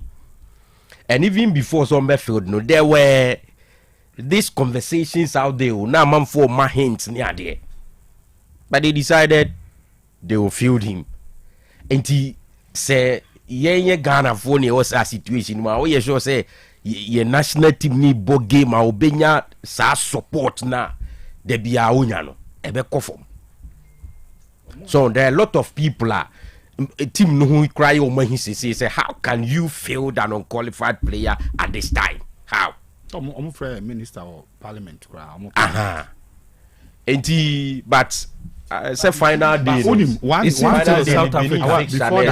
South Africa destined to qualify. Yeah, ahead of this game, no. This Africa destined in Kutamu. If Benin win, Nigeria. That is where the by Nigerian so ma Benin. I want to Kanu because Nigerian so. And say Nigerian so destination. Nigeria no I'm just say. No, Nigeria destination is same. Also say the same argument. Remember Owinia unqualified. Say ono so pair. Qualification to. Ono be qualifier. So winia enu kwa South Africa wini. Tini destiny no enkuta ono ngwa. Okay. Na me hwe but the only country na me hwe second position. Yeah, oh okay. The only country second there is gone. Let me say blown out no away any. You see, South Africa ahead of this game, I mean, I sure say they see themselves in US. Come permutation, imagine you almost say there's no way my friend Benin will beat Nigeria or Nigeria. And it's just a win for them, they will be through. Because our group under nobody, Obian will be the second place, I call playoff. Obian to me. So Nigeria winning game with Benin, Obako 17. And that's how. Benin and Kasano Sokrano. I was 17. South Africa, Echo Shop, 18. And to South Africa, the 18 po qualifier. What it means is that 17 for me, you know, Baba, a bit my Basa group. No. 17 yet enough for a playoff. Okay. Maybe my point starting in our because already Gabon 22. Second place. And Ivory Coast 23. And this second place in the back is gone. Side group no normal take back. So group F. Yes, Oma take back with them. They are 3 places. Because should Gabon lose the last game, they will still have 22 points. What you say? Yes. So we need to say Ivory Coast one. Ivory Coast also the 23 points. Every place is second. Into one of those places I ticked. Aka 3. Already Congo on 19 points. Second to Senegal. The next round of games, you know. That is Group B. Yes, the next round of games, you know, Congo bo Sudan. Likely he will win. Because you are Sudan. Likely say Congo be winning at home. At home, yes. Yes. Or win or move pointing from 19 to 22. In that same group, Senegal be Mauritania. Senegal at home. It is expected that Obeshe. No, sure, we got 24 points. And it means a Congo bet me the 22 points at the second was a group. Yeah. And take another playoff. Let's move on. Botra Group C. Cape Verde group, no? Cape Verde was 20 points. PK Group A, cry. But I'm Cape Verde, no? Cape Verde was 20 points. At the first, Cameroon, 18. Next round of games, Cameroon bought Angola at home. Then Cape Verde bought Eswatini at home. In the event that Cameroon couldn't manage, not Cape Verde winner or the first place, no. Cameroon will maintain 18 points at second place. Where now one crown can one. Better than we almost 17. They'll be the first in Pono. And now Uganda and so second to Algeria with 18 points. Uganda need the man 3 years on Algeria home. Group G. To Algeria Shana Korana. Uganda will still have 18 points at second place. Which is better than the Obedi second on Nigeria group. Namibia, 15 points. Or also, Tunisia. Or Tunisia never. Tunisia qualified that. So Namibia, Eco Winia, with my back picture. By Uncle Ghana group. No. Ghana's group already Madagascar on 19. Group I. Yes. Madagascar next game. Against Mali away. They can win. When we need Pokrana, 19 points. No? Yes. Ghana they were qualified that. Yes. It's 19 points. No. Why you young qualify you? Ghana. Oh, the other enemy. No, young qualify. The other enemy. You qualify and FIFA boy in that cousin. When I'm waiting, young qualify. Anyway, young Burkina Faso group. No. Was the Comoros share 4-0. Na Madagascar winning 4-0. Madagascar qualified. Goal difference on the best sign. Madagascar will share Mali for Nila. And a 4 goal difference. Be a bit to me. Be a bit messy. Said in South Africa for if you name Maguno. Burkina Faso group. And a Nigeria a bit qualify from that. Nigeria, apart from automatic qualification, we're out of World Cup. So we're not first slot now, we're out. Yeah. World Cup. Se Nigeria no ɔhyɛ Benin pa ohia sɛ South Africa nsusu lusu No, on draw. South Africa should But not be 3 points. the South Africa and Zimbabwe esie no ama me hu sɛ bibia be possible. Sɛ South Africa ntimi anhye Zimbabwe a open Nigeria or any your friends say Rwanda. Rwanda no say Also tena fima Benin ko share. ebe share no so no so we need 2 away matches. E wo group nim. And the first round no cross share or share South Africa 2-0 e wo ni home.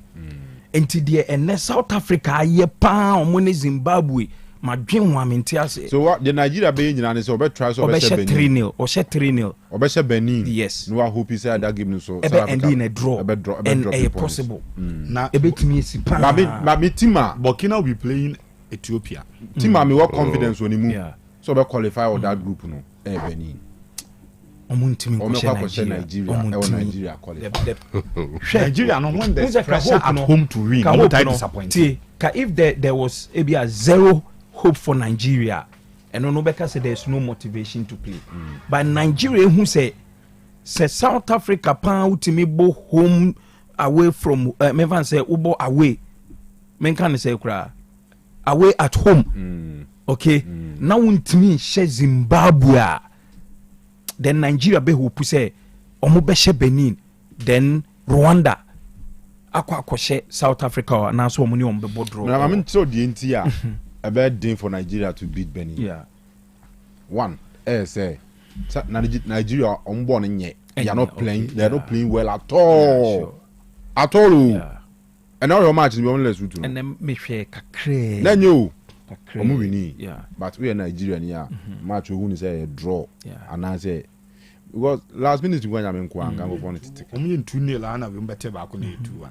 So what I say? Even the penalty now referee Nigerian Nigeria cry was wrong. Ko born the player and say be born in sa. What the penalty? You get If I'm running And then and then number 2, region number 2, Benin for coach no. yes. Can I draw? Raw. As Raw only a former yeah, Nigeria. Nigeria coach. Under the call 2018 World Cup. Na Nigeria for no am penance man pam. But Pansu feel say no yeah adwuma Nigeria. But always be ano. Nigeria for you can adwuma ho asem. Sa no mo de pam no ko ni baby.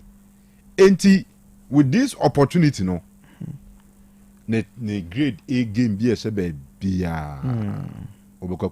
and the last point is the fact that Benin phoning him say with a win omo come first World Cup with a win omo hia feedback from Obia team Biase team because obi so onu timi say Nigeria pe wa qualify and that the no kwama na sama confidence there at a point there was almost 2 matches only last 2 matches they qualify no more against Rwanda it was more or less like game now in the area no from nowhere chance about pine 1-0 even so a game ni bia Rwanda for me chance no I internet so but, like Benin how omo carry luck be along and like be move or more even 3 points now you see will be a man like something is moving as a yemi say Nigerian to me no more born yeah muti jina.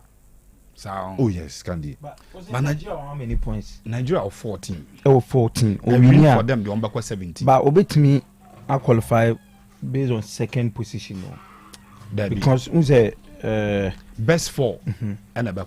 Is it what best 4 and a back best 4 on table now. Gabon edi kan. Second place for no. Gabon edi kan. Cameroon tosu mienu. DR Congo tosu miensa. Madagascar tosu 9. No. One points no. Second place for second place for. And I'm the one abobo because Congo 19 but obo yi dinja no. Cameroon dinja. No. It's kind of mami mrem. Now Cameroon 18. Emre wo ho for that side in say points are ubenya against the last country in your group no yemfanka ho. Okay. Say yemfanka because there's one group Morocco group no say Eritrea withdraw. Yeah. Enti no ebasa na ebe disadvantage too. Until they say on 14th March 2005, CAF notified member association that matches against the 6th place team will be discounted when ranking the runner-ups. So this information was not announced publicly by either CAF or FIFA. The DR Congo didn't more 13 instead of 19 is almost 6 points 8 years. Yes. And the proper ranking of Gabon, A lead with 16 points. Cameroon 14. DR Congo 13. Madagascar 13. Burkina Faso 12. Uganda 12. Niger 12. South Africa 11. Namibia 9. Nigeria count. So among can become also third position. For now. It is omu winning now omu ye bo we no omu ba second position. It means 17 no. Say omu 14. Obati ye free mo. Say let's go to na that group no 12. Okay, yeah, no so calculation. 4 points. Nigeria dey who pay qualification man. Wari na ha on. And the group on Zimbabwe is saying after Zimbabwe ko board draw or Nigeria. And ko share. And Nigeria ko share o mo away. Timati be 4 points na free. Let me give you. Boa. Zimbabwe ko board draw. Because I'm take Nigeria ni Zimbabwe on board draw Nigeria home. Yeah. Omo on Zimbabwe try fi board draw. Open World Cup man. Na me see Beni be na jimu. Beni be World Cup. Bia Ghana boys no ko digi omo nyama be. E de ba no. Ye na Babalao. Omo de man force ta ka say ka Benin. E draw ha ko omo ka e draw wo ball mu a Benin for ko World Cup. Hey, anani na ya bam no. All right, you tell him right about I don't come work at 12 too. And sana lubinasha no manabo. And some pain no. Amuzu bitters. What's it? Amuzu bitters. Amuzu bitters. Koye. Mema ahwefo ne etiefo nyina kwa baba Amuzu Beverages Enterprise. Na ye din se bia be fe no Amuzu bitters. Amuzu bitters aka Atopa 5000 bitters. Weye san edi nubna krojen a how bie ni akiri edi ahye na etiefu a omoteba me hodie duduo na beji Amuzu co herbs ekoshe omade no no omade ibisu beji Amuzu manpower herbs na ma konoa anaso na akoshe omunsa enne bakasa inuro mienu nyina bom atuni din Amuzu bitters de koko ha no so twebi na ekwani de ose ni be masem ahoodin wo fom se o twa 2 tot 3 tot na ahoden no epeja no enam damrama eni ododua a yede aka Amuzu bitters winti oba bi ose oni atenka be ma bi a ose oni akono ne yire onya twa bia sa atenka anasa akono no ebe ni enam se de pepre eni hwintia ede afranti abre insano ne pampana no ase ma utwa bia enyi wanum. It is a kodjabo biase na opese oniso ebo niso kakra Amuzu bitters why ebo eniso banyi wanum Amuzu bitters to baako atopa bebre Amuzu bitters obi a otiamia osi doctor ade hs mekuliko dua so a biye mutim anase constipation ewo me so onya Amuzu bitters twa woye be sane kama obi te bu akohoma na so ye 7 favorite food a na ne kondo ni no matro otimi nidi unya Amuzu bitters twa akotwetwa petati na aba medre na utimi ni no obedi akaboni kama Amuzu bitters eyensa ehwemu yie pa enam se innua na ye de afre ma hoodinti onomu a tipa bia ni akire se metwa Amuzu bitters che manya hangover bibia se ni ho se manom Amuzu bitters ma ade achi hunam ye me ya dabi innua na e de ahyen sane nnua emma nipa hoodene ma insechi how se tipa ye uhubi insaburachi how se memuai ha manya hangover no me hubi we ya insa minya meka kudro so a menu kudro so a menu mu how bia ni akire de otiamia onu bitters bia mu a no da no say na twa Amuzu bitters na yede beba Obebi otiemia owo menstrual pains. Obunisa obrepa no. Onom amuzu bitters. Amuzu bitters. Mesebo so mesua. Beko fixire kama. Insan ya meka ho asem we nya dene. Ne buoso nya dene. Se dodo pa no petu dia. No aba santasi apampatia. Na wa frɛ na 0247 776743. 0247 77 6743. Amuzu bitters. Ekoye. Apomode mapade enoane hepa plus mixture. Apomode mapade enoane hepa plus mixture. Unia, Pavi, and the Black Smokes Mr. No, Malaria Dronana. Anne, say nam sa, who be the same wife, you know, you're tested positive. I am no. Says a cool malaria morning, you know. I'm negative. Adia, 1 hour, Hepa plus mixer, and what do you swabba? I was some immune system, a strong debia. Anti Pavi, a support to immune system, no. Not plus mox, no so, to malaria no good. Malaria symptoms, at a say, etipaye, I fear, 1 more 2 and 1 meranomsa. Achakura 4 days, not Pavi, and the plus mox mixer, 1 mono, 2 malaria and asakura. And yes, I diaku doctor. For 0542 778572 and 0542 807907. My dear Grady Pa Pavi Plasmox and Hepa Plus Nina. A pen for about or more manufo and Quadawan in Field in Nuncan or pharmacists and her bar shop. FDA ajeje den kratoyatu. Hey, Opani, Mashusha watch. Sir, perfect series books here. Oh, mammy, what will be mammy mano? Oh, Jajai, Abua Wamo say what making kind kama. What cabrofo. Wow. Nankunta walk ready. A Jajai. Wonderful. Miss Ghana for GIJ perfect series. At 2 more dear. Jai, no dear name D4 and a chair woman Pia. Our crutch, nursery, any KG, books PAB, and our science, creative arts, maths, RME, history, coloring, computing. OWAP, Nina, a free basic 1, equally basic 6, English, a free basic 1, equally junior high school, near Banner combined store, or Nina B, English nom, and maths nom, may say, books to be anywhere, perfect series, any B, Nagias, and Naka, and so I'm approver, into a butter pian kotobi maneba. Hey, and I saw where dear, so could be crabber to me, I could chew Akoton, how many students who now, and look at dear, what tape one to say, she almost has a mock exams, terminal exams, and a midterm exams at the master kuswa e here wamomua at to phone kwa putuaja station wa and crying down so mine first stop any omamu babia yetonto books bia for 0243 299938 and 0540 755 465 perfect series. Your worst future is secured. Okrukase ma bibia yeshushuri internet e ade hu hia pa. So we streaming favorite shows, so we book game, and a video call, and I know what for beya. We hear internet, and no thing. Ubetia ye jume free wabra unyo how bia. Ye de abe fun fidie nam abe fu kwan so e de dache ben. Ye nyuma refo e wo homa abrebiara. E mo bi na wo hia ye wo homa. O man mu ba bia wo bia. Hwehwe Kenny Rose Wireless 0208 282810. Kenny Rose Wireless internet made easy. Me kopena, Mediane they say. Me kopena, Mediane she say.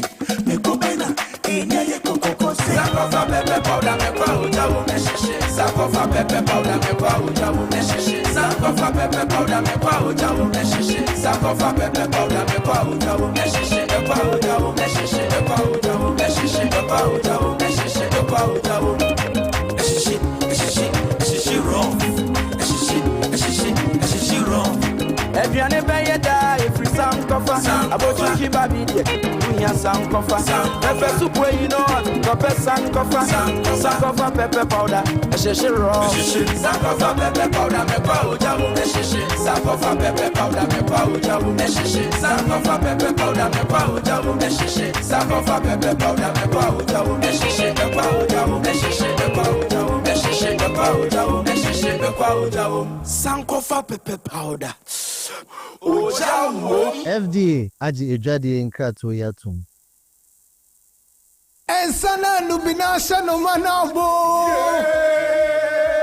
Ensa ben no. Amuzu bitters. What's it? Amuzu bitters. Amuzu bitters. Koye. Alright, ene na yebetoa so ewo Amuzu Herbal Clinic asye edru no asisi di obi e ka ho asem Amuzu garlic bitters.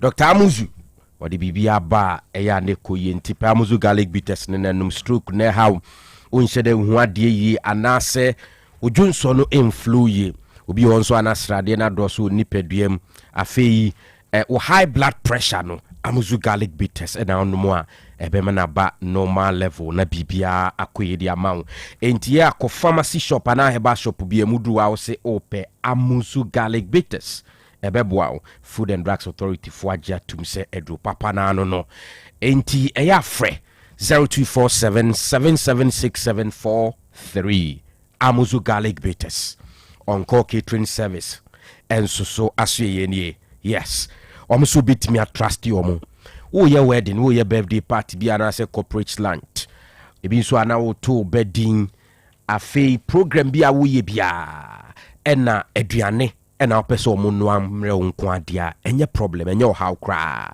omo edima continental any local dishes ni nyina no omo awidare mu kama a chese aduane no open large quantity ana se small quantity ni nyina omo beba na omabaye hu bibia de ama na afei wo de asave wa ho kama afei o pese o surprise you bia no pa bi surprise breakfast ana se lunch ombe prepare bibia kama ebi ana se lunch nipa no no office na mo de akọ surprise ne kama anopa nso mpie mfirifie no na chese surprise breakfast ni nyina no onko catering service omo ebeye ne de ama kama enti upe omo a eya no akopata ase omo ben Luna Care Laundry afi kromo ase omo ho ena konongo nso omo ho on call for number simple for 0244115026 0244115026 na ne on call for emmo enkomo multi-pack Ghana Limited omo na akofa Pella natural mineral water aba shedding so ye wono 500 ml and afi 750 ml a chese eyensu krojen wo se wonum bi ne ko ni pedua ni mu a aboa ama hoden aba ya ye no krojen multi-pack Ghana Limited say ensu papa na aba Asante region ha se obi enum bi no Pella mineral water entu pebia on bia na opedudu bi na etu a obekọ asokore mampon asokore mampon afai obetimi afro mo 0204 887011 0204887011 na one producers of Pella mineral water abonkomo multi-pack Ghana Limited afi Bento JOB Ventures omo the JOB clothing aba fashion designer chese omo dwumadie ko ye pa na ebano industrial protective clothing na omo edimakotene ope overall ana overcoat ni bi ebi nso ana ope top and down vest ahodo na chese companies ahodo omo hye ema chese omo de ko adwuma no ni nyina JOB clothing for ebe make sure say won sabe ka bi kama ha afi bottom hole sewing machine nso omo di makotene enti schools ahodo nso mo betimi ni omo abonkomo na school uniform no nso so ade omo epam bi pam no kama pa mesra o machira kwan Ashtown Garden City hono a ana obetumi afre 0208116677 0208116677 JOB clothing yes ombe pam ntade ne kama ama bibia koyi enti yenkoye ni moy okay ya de moko abapa enterprise unim se kroma de upe bibia ubedi dwa enya ne omapapa edi akofie akosese odem ene ufie ama ufie aye kama eye abapa enterprise ene ope electronic any home appliances ena ope ato say ye mattress fridges ena ope fan TV air condition sanso ena washing machine any phones ahodo abadwa so no papa ni bi nyina no fa oni eche abapa enterprise kroma Ghana ha bibia wo bia no obetimi a oda omonioma na omode abro eno an se obefa phone na wako app store na se play store no akwa download omo app ni bi ana se wo de kom website www.abapa.com na omonioma no sɛ bia wohu bi na sɛ wopɛ bi na usikasɛm ɛwɔ fam a wobɛtumi a contact omo na afei wotua ne nkakra wotua wie a bebi a wo bia no omo ɛbɛsoa nneɔma no ɛde abrɛ nti wopɛ quality washing machine ahodoɔ kyɛsɛ deɛ ne boɔ no ɛda fam a ɛyɛ abapa enterprise hɔ ɛna wode w'ani ɛkyɛ nti ka ho ɛfa w'ani ɛkyɛ abapa enterprise na kɔgye wo nneɔma papapa a ne boɔ no ɛda fam wohwɛ ɔmo a wobɛhu ɔmo ɛwɔ tafo 3 miles ɔmo bɛn sakasaka park wa ɛhɔ ɛna wobɛhu abapa enterprise from ɛwɔ 0593 386133 0593 386133 anaasɛ 0593 391848 0593 391848 abapa enterprise no agye so convenient Kojo Reko Royal Enterprise ono ɛna akɔfa okrasini na edru na ba Kojo Reko Royal Enterprise ono ɛna ɛde reko heba mixture anaasɛ okrasini na edru no ɛde aba mo a musisi ɛta ham no obi wɔ hɔ a ɔyɛ adwumaden otwika ɔyɛ office work ɔyɛ adwuma kakra ɔbɛsɔre no ne sisi edru anadwo ntimi ɛnna ne sisi ɛbɛyɛ ne yasa yɛnuanom ma bosome so na sɛ mo konfikyira mo de ne ɛmma yie obu ane de na ase flow na ɛbɛba ase ɛmma ɛba nso a utim so ɔte yaw paa kɔgye reko heba mixture ni bi sanso ɛna koko ɛna ɛha koko nti sabi obu wɔ hɔ a onhu adeɛ yie entimi ɛnkan mepache ɔkɔgye bi sanso ɛna pressure ɛwɔ so onom okrasini na edura ɛbɛboa ama pressure no aba fam infections bi a ɛha obi ano me kanfo sɛ duro no ɛde ama sciatica on sɛ woto ase hɔ ɛkɔ osere ɛne onase hɔ no wobun sɛ ɛhɔ twetwe ɛhɔ ɛyɛ oya ɛyɛ reko heba mixture ɛna me kanfo ɛde ama ɛmɛma na edura anadwo a ɛwɔ sɛ motom bo ɛyɛ adwuma na afei yɛde mu din ɛtonwom anopa no muntimi ɛnyɛ sɛ adwuma no odie no ɛyɛ reko heba mixture onoma bɛma wobɛgyina onaso ama deɛ wɔ sɛ woyɛ bia no wotimi ayɛ kyɛsɛ kurasini na duro deɛ ɛyɛ for general well-being onoma yare nketenkete bia no entimi ɛma wo so ɛnka ho ɛnto hɔ ɛsiane sɛ duro no ɛyɛ papa na amanfo agye atom nti no wopɛ bi ato a fa w'ani ɛkyɛ promise heba ɔyerepa premises wobɛnya bi saa nso ɛna paul sack heba ɛwɔ mmurom apidank ɛwɔ mmurom misty heba ɛwɔ mmurom sack pharmacy patase blockhouse wobɛnya bi Otec FM hanso ba wohwɛ ejaako uhuna obenya okrasini na edru ni bi Time FM ɛwɔ boase obenya bi Techima nso fa woni ɛkyɛ Free FM mo a mote yenka ɛwɔ adwuso no on government hospital ni mo no okɔ hɔ a obenya bi ato sanso ɛna Freddy Menseba Danny Heba ɛna fi Top Amazing Heba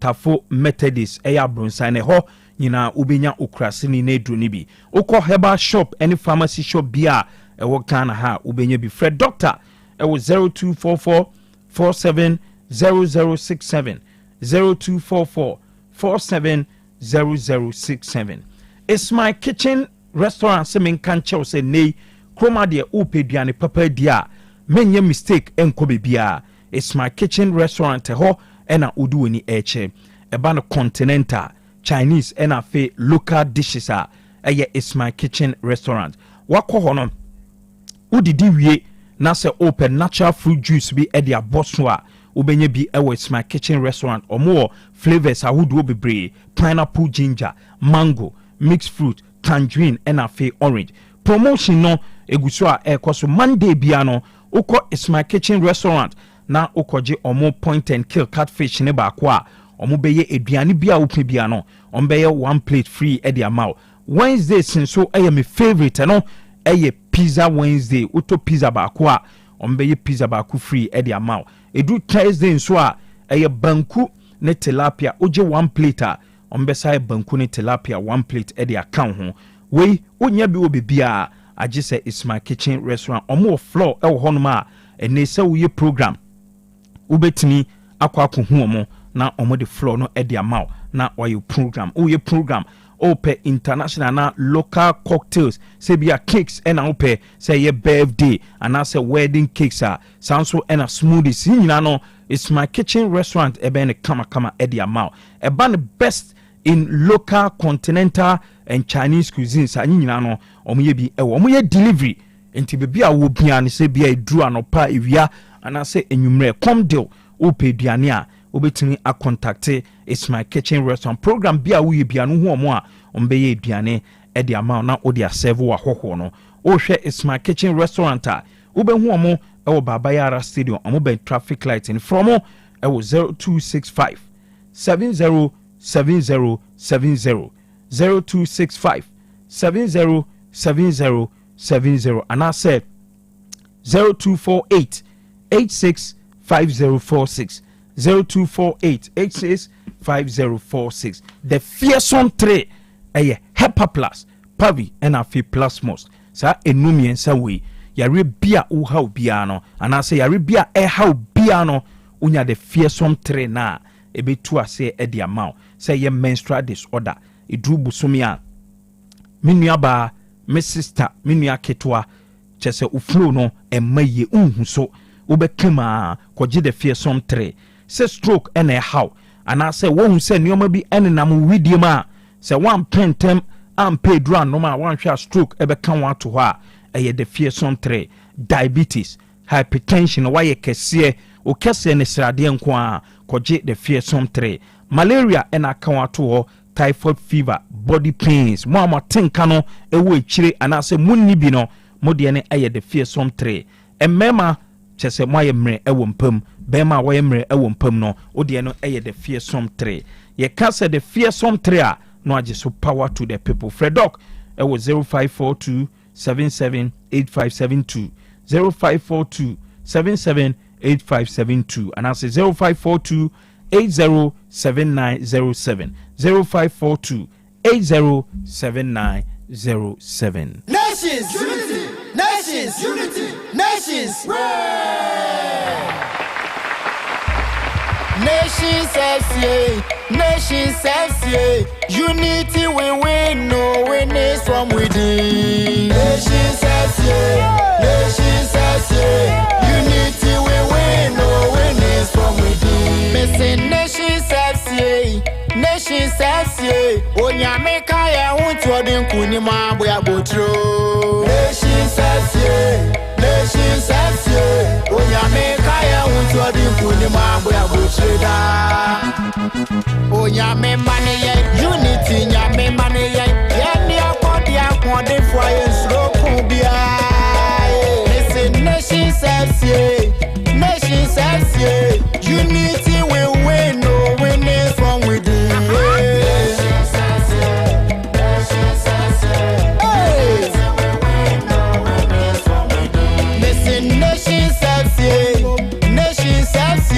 Onyameka ya unti ye kunim dae.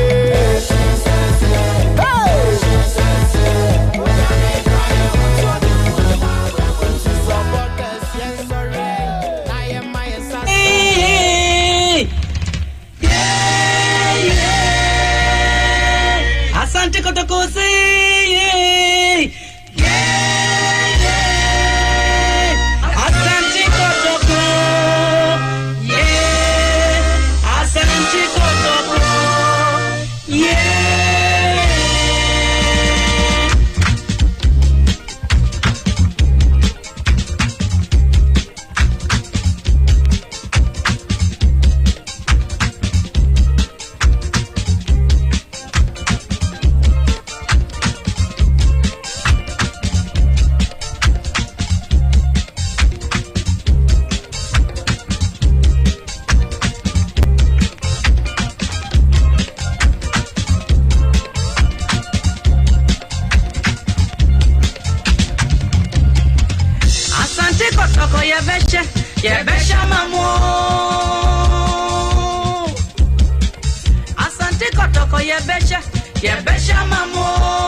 Asante kotoko, ye besha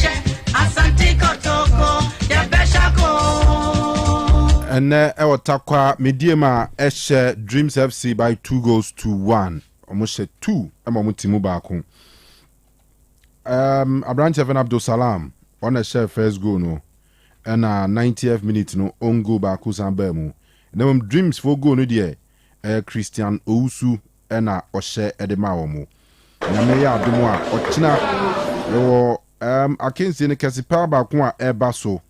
But whilst our vision, any Gold Stars airball Tema New Town, no, non nations near Santi Kotoko, so their Pimso, Airwar Abrankese, Dr. Kwame Chase Sports Complex. On the phone lines, CEO, Emma Nations FC, Kennedy Boachianza, opening your chair and anyway. In that Kanu, Major Super, Bashana Homkese. Oh, Yamina Daruma, no money be a pa, announce where. Domina, good cut the first of all, I mean, minimum how basic describe nation more season so far. Oh, Medasio, na Minche for Minche is FC supporters. More less than me, so and when faster that here, so come out team of producers and then more panelists were quite out there. And I see no shot so far, the Becca are making progress. We said, I see the free to game in the support that we are to my against Kumaka and Tokotoko. Then can you project inside? Yeah, no, from the start of the season, in their start targets, actually is hard targets, but we believe, say, our young boys and performance are, they keep improving. There's that. Their goal scoring happening from the Katamaya, but it is work in progress. And we believe if you are to Akono, the supporters that don't be before. Okay. But personally, what then I feel is assessing with team affected performance and affected results because a team last season virtually na Liga no. Munya departures I can see I mean all the big guys that were around. The technical team fixed, intact. But new season, but not the best of results now so far. My record will league anymore. Then answer, sir. Kanu, the team is a team they don't be about, and once it's a team, a team, new players, but it will take time for them to gel their old players. I feel say. My personal opinion there, from what I've seen from the training grounds, another place now we are bringing here, now final training. Now your boys are we can. I feel after match day 5, which is tomorrow, we'll be able to different nations in the city. It's like you mentioned, it be pop and it be about. And to make it equal, I can't number is Nigeria, but so far. From what I've seen, those you're losing matches about grow be a really match be, but I feel team play not there and you be also play and hopefully we'll put eyes on the team tomorrow against Kumacha and Kotoko. Okay. There's one particular idea Kuta Nations about Kotoko. China game in Yemkum Street. One particular record. The goal Nations in Lusu to Asante Kotoko in the league. Since munya promotion by then I sa magic na mamu. I mean, you've been around for a while. What is going on in our nation's team anymore? Men can't say for secret to one thing there, but playing against Kotokono, as a moment of special attention, Anna. Can we start that more? It's a Saturday, and I also said you come as a Kotoko in terms of achievements, pedigree, and everything, Kotoko, I was so changed. So always give them that respect. You know about any special treatment, any special preparations. We take it as one of those games. And we don't put pressure on them, but it's going to be back in Sasante Kotoko. The quality Kotoko and one, I be saying show the same quality. And to us, we're able to psych their boys up. They're able to deliver. And hence, the kind of results now, about the great Kumasi Asante Kotoko over the last couple of seasons. That is about 2 seasons now. We believe Sunshine will not be an exception. Preparations are Coach Mengo and Coach Simpson. Coach Smith. The boys now go through the day. The OGD say, Kochina will get a very favorable result. Oh, okay. More up against a high flying Kotoko in terms of results they could tell more this season. Competitive games from Abunyina, Africa, Ne League Munina, Kotoko, in Lusubi. And in the league, Asante Kotoko are yet to concede a goal after 3 matches, no ball in Tormonet. I mean, Moshe, this Kotoko team, no, na Moshe, and no more Mugusu, any idea. What has been the pre-match team talk from Mumpening for any management, I mean, coaching staff near the to the players? Dear Namo try to sell to the players, about Kotoko. Oh, yeah, augment here technical team with background to an introduction of a video analyst. And, but like I said, play against Kotoko, though Kotoko team can say, but it is also one of those games. We will not put any pressure on the boys. But the boys understand, say, only as the Kotoko, say, a game that can make or make you. And to also personally, it's also a cycle maybe a bit of a for making FC. But the infatuation to be so. We'll take it as one of those games. It's a league game, but we'll go all out and ensure the kind of record you more against as a Kotoko. Could Zito, for instance, last season, all teams. Home and away, we should be too bad. Any financial or Abrancase. We also know the stuff is made of, and I believe also know the kind of results in also so far also will come out all out against nations FC that we know some charges can want to get to work from. Okay. But Muhu Kotoko or me beatable? No, the Hello? All right. Now I'm gonna drop it. On the Chief Executive Officer, Emma Nations, Kennedy Boachianza, Ena Yatin Kanu. All right, you better try and back on the line now for you not to uncommon also because I was say you come out and want some kakra. For Otec 102.9. Well, the pre-match conferences are cost so ahead of games. How do I pass this weekend? You know, na yet we are fine. Na we are. You didn't come on. Kanu atwaso. All right, so Yanko back. You Kennedy and Toy and come on. All right, Ken. Sorry, I want to drop here, but now Kasa. Today, every team in the league is is very beatable. That also applies to Kumasi Asante Kotoko. We ensure team be our leg anymore. We believe we also have the same quality here. We also compete at the highest level. Into a Chandi, it's a Asante Derby. Beautiful about this game is unlike previous times, maybe a Kotokone King Fries, a Kotokone New Plan Stars, Kotokone Kuma Prim Stars. Now it is the turn of Nations FC against Kumasi Asante Kotoko. Into Ochandi call out. Yenya Bripan because I want to change the fortunes of the team. The OGD said the Bobo Martin in Nations FC. They're 3 months more point. Oh, okay. All right. I mean, would you we in some trony, but say we are Mama Nations FC.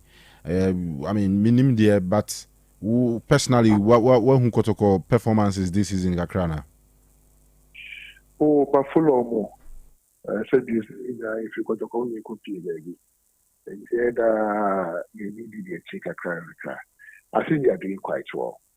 Also, they are work in progress because they also brought in a lot of new players. But they also getting the kind of results they are looking for. But I also know and say they are not beatable. And that is why I have that confidence. We had much now. Okay, so already 4 games in the league. We are unbeaten against Asante Kotoko. About 5. Ochina. Yes, I see a couple to cry. There's a China Kotoko to me. Shamosana Besoche. David. You see that. You have that confidence. So if you say they found this and call actually the kind of results we are looking for. Then you get also. But we know what the stuff we are made of. We have that confidence. We are only hoping for fair officiating. Fortunately, the game also be live on TV. Most of me are queen so it's my Barbara Casino. Popular start near 50 Ghana cities and VIP 100 cities. Everybody should just come and enjoy the afternoon of good football. But we have that confidence in them. We admire watching the nations FC will turn our fortunes around. Okay. All right. So Kennedy, you better ask the best wishes for watching. I'm here after giving serious heading. Come on. That's a kind of show about. Oh, there is over here. Am I quite no? I find the commission position and a Bible pension. Oh, there, you Who's hard and say, I never acquired. I think I said you're gonna be for almost football is also some sort of tourism. Essentially, the tourism attractions now.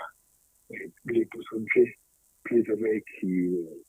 And I say nations have seen Dr. Parmesan Sports Complexes of the count. And currently, that's very for say, we did in Sagan Sayem.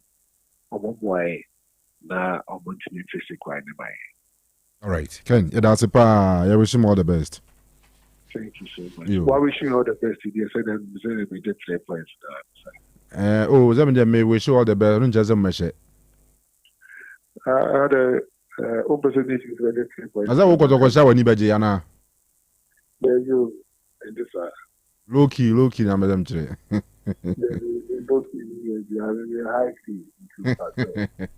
Anyway, Mate, Ken, that's a power for your time. That's a power for Quenya. Okay. I'm a bus to you now. You didn't come on. Matthias here. All right, division 4. Kennedy Boachiansa, Nations FC, and Urano. Now, you're in league, you know. Matches, you know, the tennis say, Namiad much now. Vision, who's 2 Gold Stars. Tema Newtown. And no, 3 o'clock. Now, Nanajiman and head coach Emma Vision. BBNE likes to press with a front 2, and they're very strong, they're very sharp, and that's something that we've trained against. We still like to play from the back, so if they press with 2, that means that they want our centre backs 2v2. It also means that all we need to do is create an overload against them. So whether we are using our goalkeeper, one of the fullbacks, or one of our DMs is going to drop in between, all that we need to do is create an overload against the 2. Once we are able to create an overload, then we know how to maneuver and then get the balls to the DMs or out there to our fullbacks, and then we'll be able to break the lines and play. So I mean, I've seen them a couple of times. They are a very good side. They're very strong. They're very sharp. If you give them the chance, they'll definitely beat you. But they are coming home. We are a bit more comfortable playing them at this moment. So we're expecting a tough challenge, but we are up to the task. Yo, na one Dr. Prosper Nateo Gumne call under 17 Wafu Afcon call so and a Wafu Zombie tournament call so Cote d'Ivoire and saying and what I say was die papa every Dr. Ogum. As an assistant coach to Prosper, I've learned a lot in terms of team organization, in terms of, you know, the way you want your team to play, your playing style and everything. As much as our playing style is not the same as what the National Under 17 does, it's on similar lines. So I think that there's a few things I have picked up and I can bring into Vision, especially for our build-up. The highs, the lows, the inversions. These are things that I can bring into Vision and help in terms of our build-up, so that our backline will be much more comfortable when they are playing out. All right, so we are coach about Vision FC. Omo back up against the BBNE Gold Stars. And Naya Omankwa and our pre-match conference, no.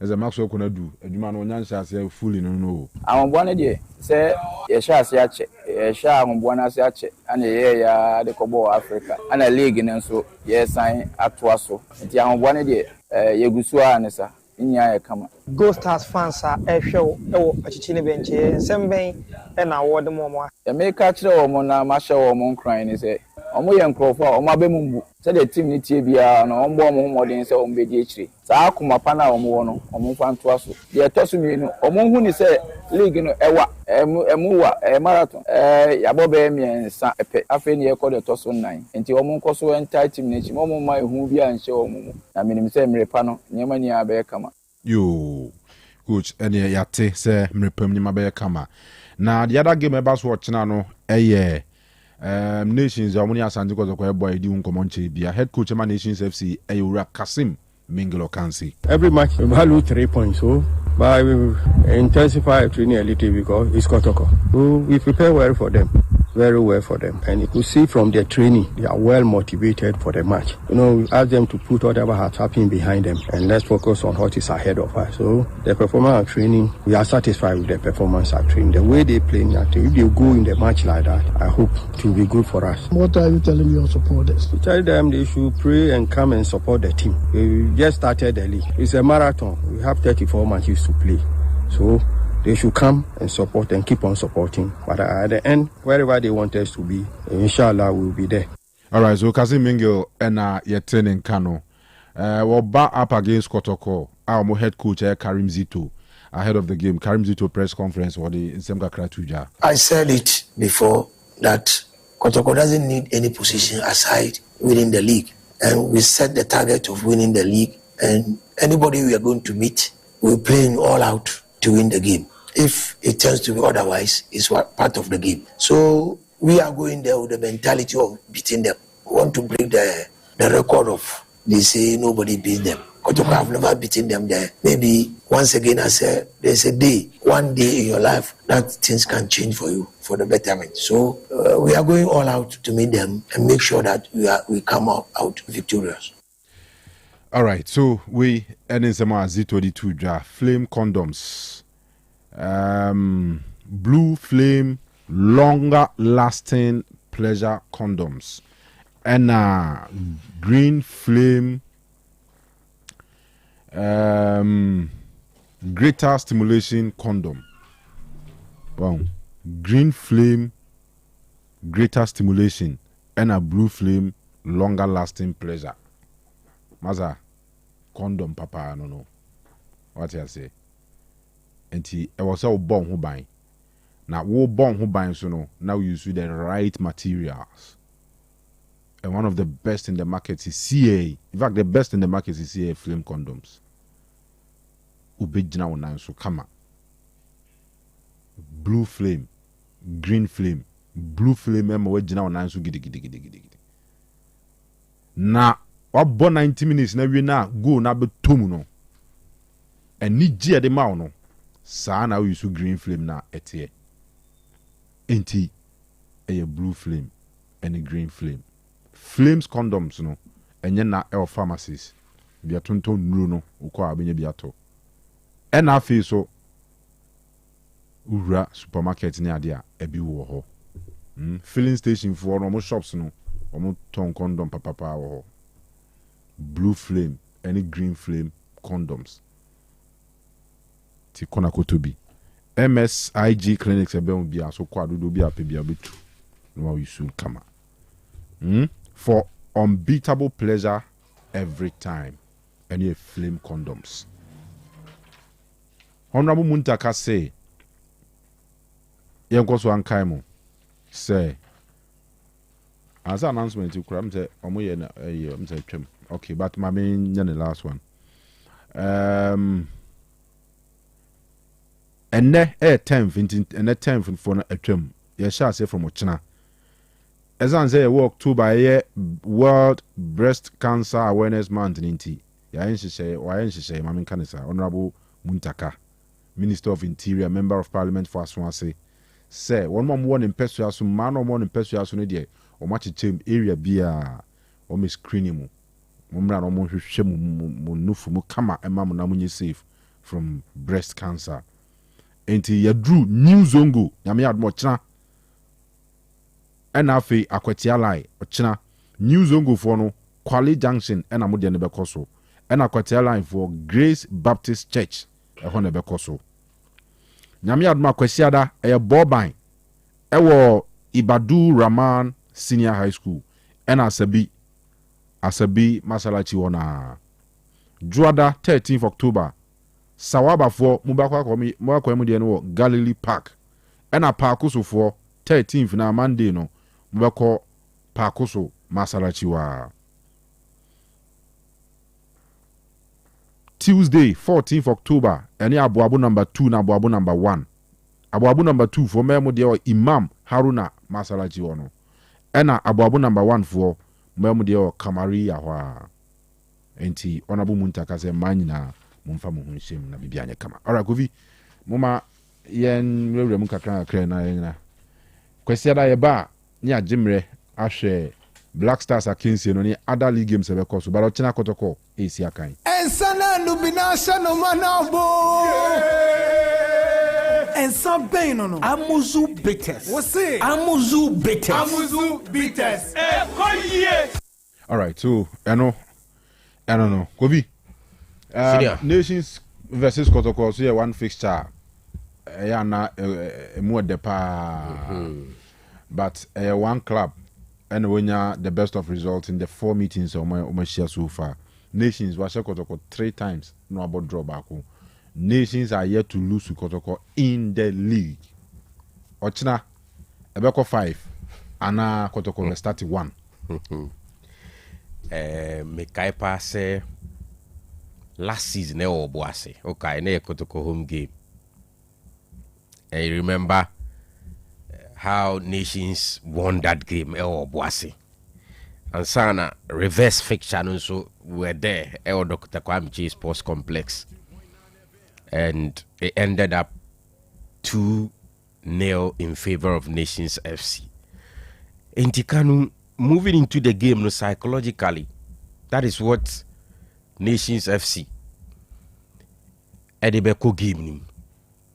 And one of the things coaches epese ya nebeko mu favor and ebebo mu side moving into a game near or what that psychological edge. No? And for me, if you pick Obi to say Kasim Mengel, that's all the boys snake kasa.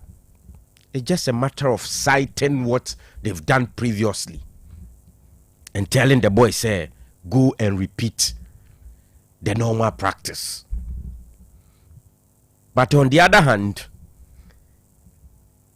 Ura Karim Zito, we need to do a lot when it comes to the psychological aspect of the game, because I mean, again, another side that in the last 4 encounters Kotokuntimi and Sheno. And if you remember, before the Go Stars game, they against Pando Heart of Lions, and we're talking about Lions ne Kotoko encounters and saying anyhow Ako in favor of Lions. And in the end, they took 1 point away from Kumasi. Even though they compare last season, you know, on the far 3 points, at that time, na Kotoko Boni who matches or Boase Edikoy.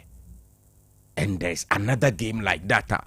So even though we Kotoko, Nensono, or Mobile Ba League Nimuno, Kotoko struggle to play them. So aside tactical work, psychologically, you have a lot to do in terms of, you know, pushing your players to do the job.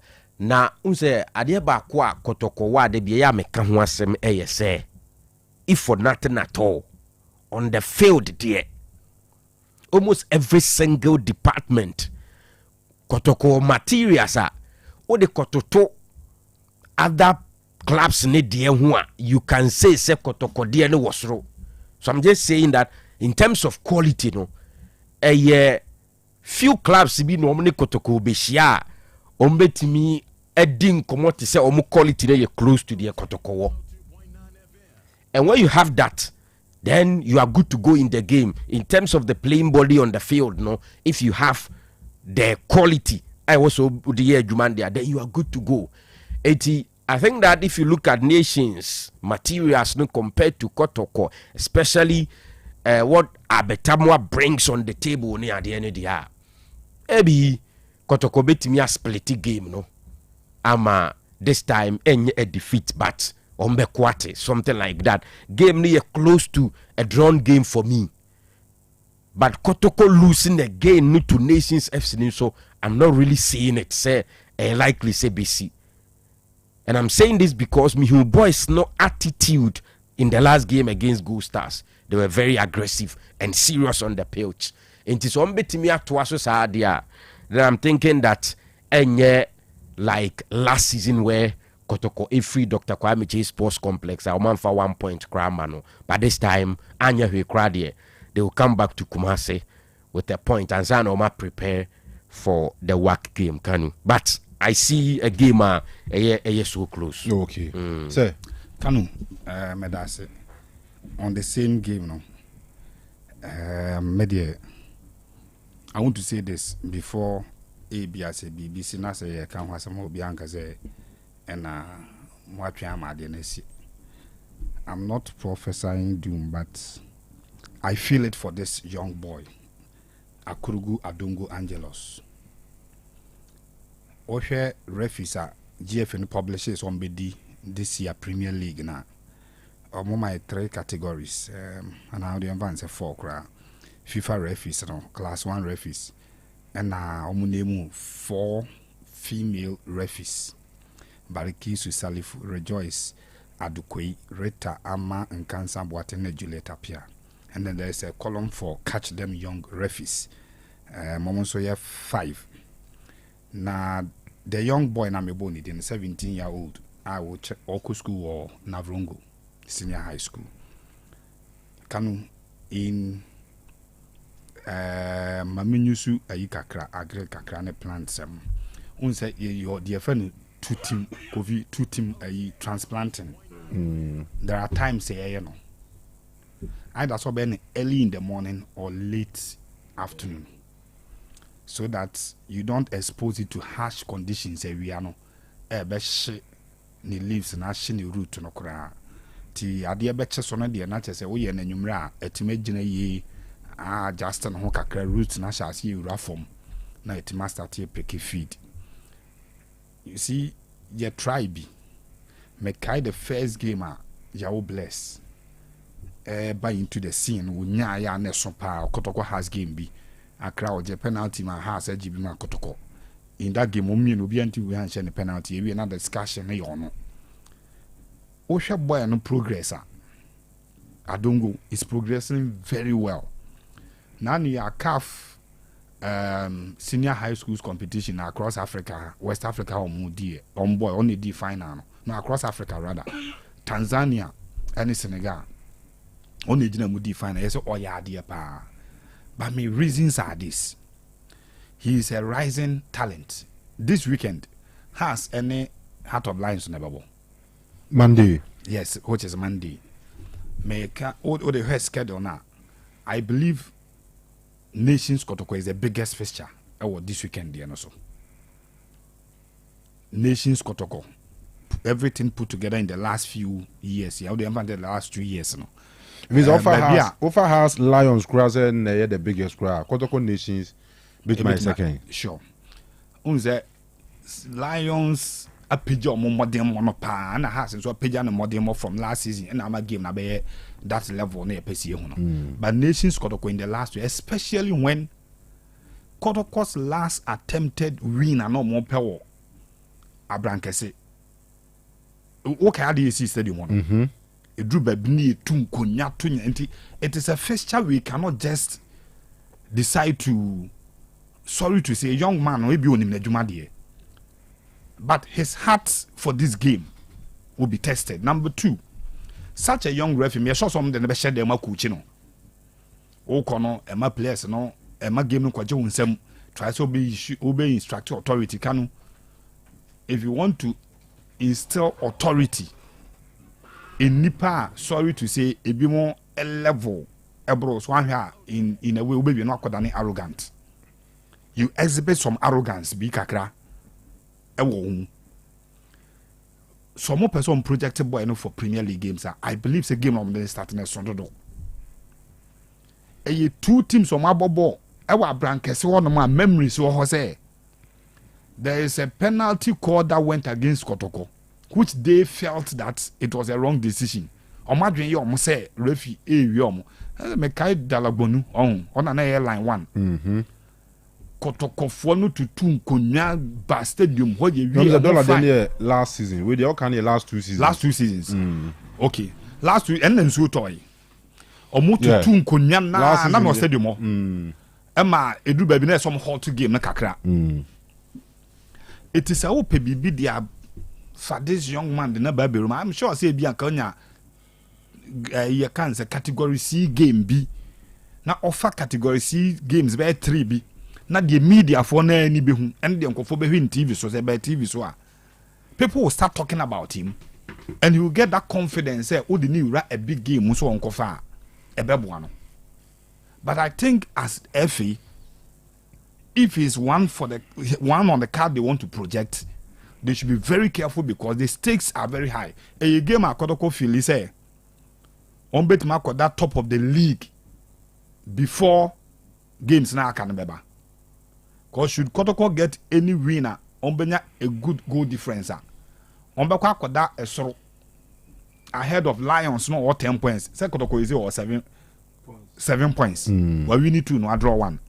To share the game now. Enkosi say you be Saturday, Sunday games no. Kotoko bet mark that league table no top. Nations Nankasa have not been playing too well in the last season no home. This season, among opportunity to win at home is almost Kotoko. And you very likely say they will put in everything to bring a win. Again, yeah, now if you know sometimes all can't send an air to say who you be a watch your monsam dodo. There are notable former Kotoko employees or more nations say. They would want to prove a point by beating Kotoko. And beating Kotoko is not a problem. So Washa Kotoko is a problem. And that is the call of duty. Dr. Kwame Chei and then Emma when the team the so there will be that kind of agency, aggression, and everything into the game. Then you bring a 17-year-old senior high school boy. Say, only name this match. I believe it is a wrong call. Me imagine no. Kebia unya Karela B and Abia young apostle B. Not when introduce no. And you can Kebia the next 33 lines. Or line or baby. Now one day be one man center. But see a good tune for Bonti Kim and the Nibejina Kotoko nations no Kotoko game.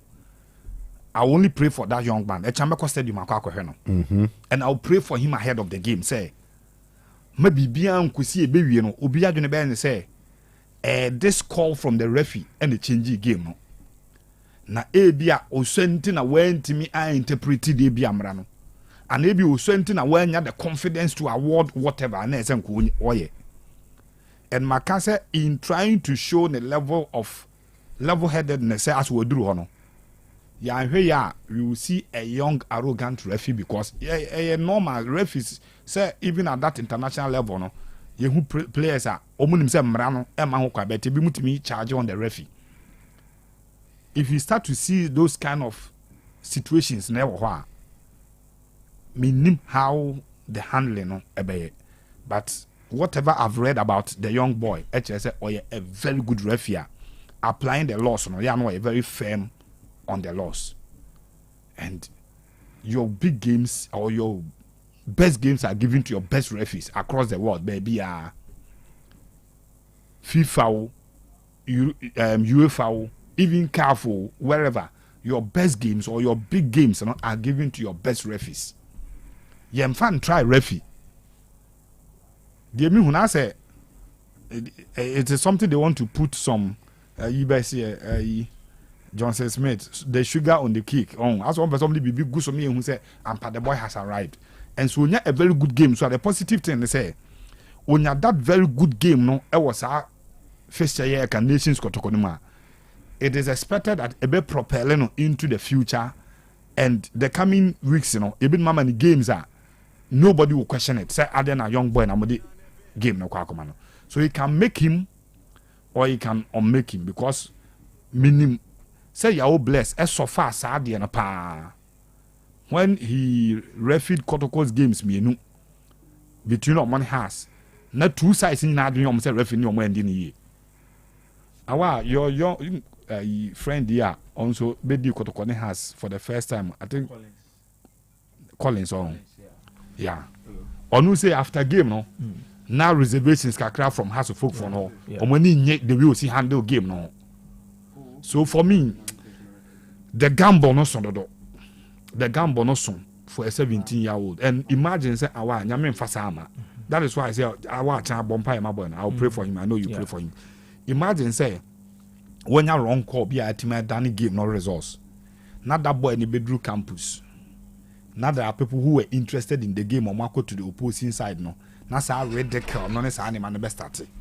Let's protect him. He's a very young man 17 years there onyanko bi kura I say you're rushing into Premier League wo he said your mother you know buy na more list of referees for the season na FIFA any class 1 for nko FIFA and a class 1 for nko and no mother young sa call them young for 5 be to stand by yenya nru ba bia yenya ya constrained with referees ebi anka bedru ba bia bi mo calf assignment ne be yi o mo afrim and ebi other issues about suspension bi and the fall on cut them young for say ba ko mebra no media I think it is needless at this time say match day 4 say where match day 4 for Kotoko memfans 9th week fixture Kotoko born on 4th week now you cover a 17-year-old for this game too big for him but he should prove me wrong tomorrow and I'll support him I'll pray for him all right Kanu uzo omo try be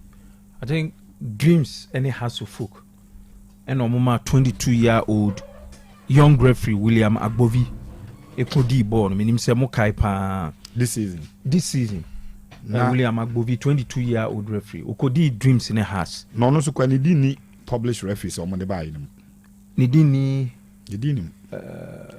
catch them young for mo di omo di bam this season Alex Amoaben Theophilus and Chisechi Kingsley Otin Yeboa Kofi Nana Kofi Amoa and Angelos Akurugu Adongo okay and William Agbovi din kan William Agbovi okay edin kan and okodi game no we say has winning 1-0 and the general impression the comments by and they say oh yeah there or my very good game and even game ne by life nipa bebra mo hwe game ne bibi no anaso mo hwe game no eg to anaso mo dia dance say boy no yeah there pa probably maybe I want me to know na regulation so if a player who was not registered for a club had been fielded in a game to play they were unqualified player so how is it that if in schedule any players on referees or not publishes or money be this season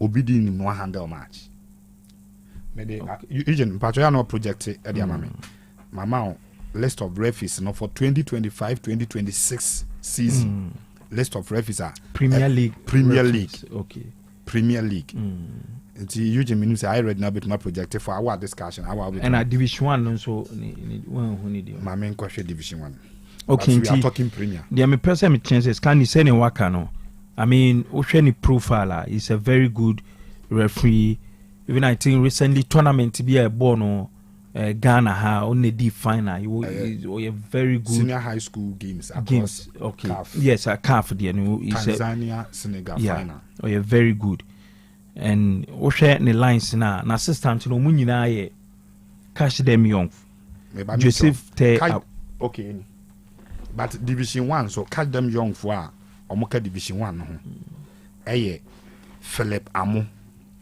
Joseph Awasabi Tay Abraham Party Haruna Yakubu and Edmond Tete what's that Akrugu nyana ndi wo no Akrugu ndi ni di wo ma wanzam na okay Agbovi nso din wo ewo ha class 1 okay and it's on the qualify on the qualify because I say young cut them young for no Okay, initially me can catch them young. Okay. Also my experiment be. Yes. No more day. Okay, so Agbovi nye catch them young. So class 1 referee. Now me ka about Adongo dear no. We share the lines na omu nyina catch them young. Joseph Tay Awasabi onu free Kumasi. Haruna line 1 yeah. Line 1 yeah. And Haruna Yakubu nso free Tamale. And also very good. Last season we meeting was published for Division 1 very good. No and premier. Then 4 free Kingsford Otin Yeboah. And also free Brekum young boy very good. Okay. And the GFA referees appointment committee chairman onona ebeye the match referee assessor for the game. Meche Christine Enyonam Ziga. Christine Ziga. So oje referees na parade omona. Kanu, the belief is that catch them young for no. That is the belief. Menim say bia ye reality and say omo more credible. I say that is the belief. That is the belief. And omo teams in bebre anymore. Omo ba mu nche enti teams in bebre anymore. Imagine say referee be the Ghana Premier League be 5 years ni. Teams we share omo be home be away. So enti cut them young for the belief is that enti tie dia more anyhow I train you omo no. Kanu Edding say ubenya access to them. I love the fact say man got that chance. Yes. But I mean the stage, you know. Oh, many takes around the game. Yeah, there are two things involved. Others maybe a boy and some more. And as a poor match, near the BBA question. Yeah, even so, yeah, they near boy and same man of me still. I want to believe that many more Bayard say. I mean, you were big referees. Other games be on my competent. Wow, yeah, sorry, per game can see say dear. I mean, I think it's too big for him. Not to cut you, a router, yeah. That route the match a bit more blocking. One on my no more a good day.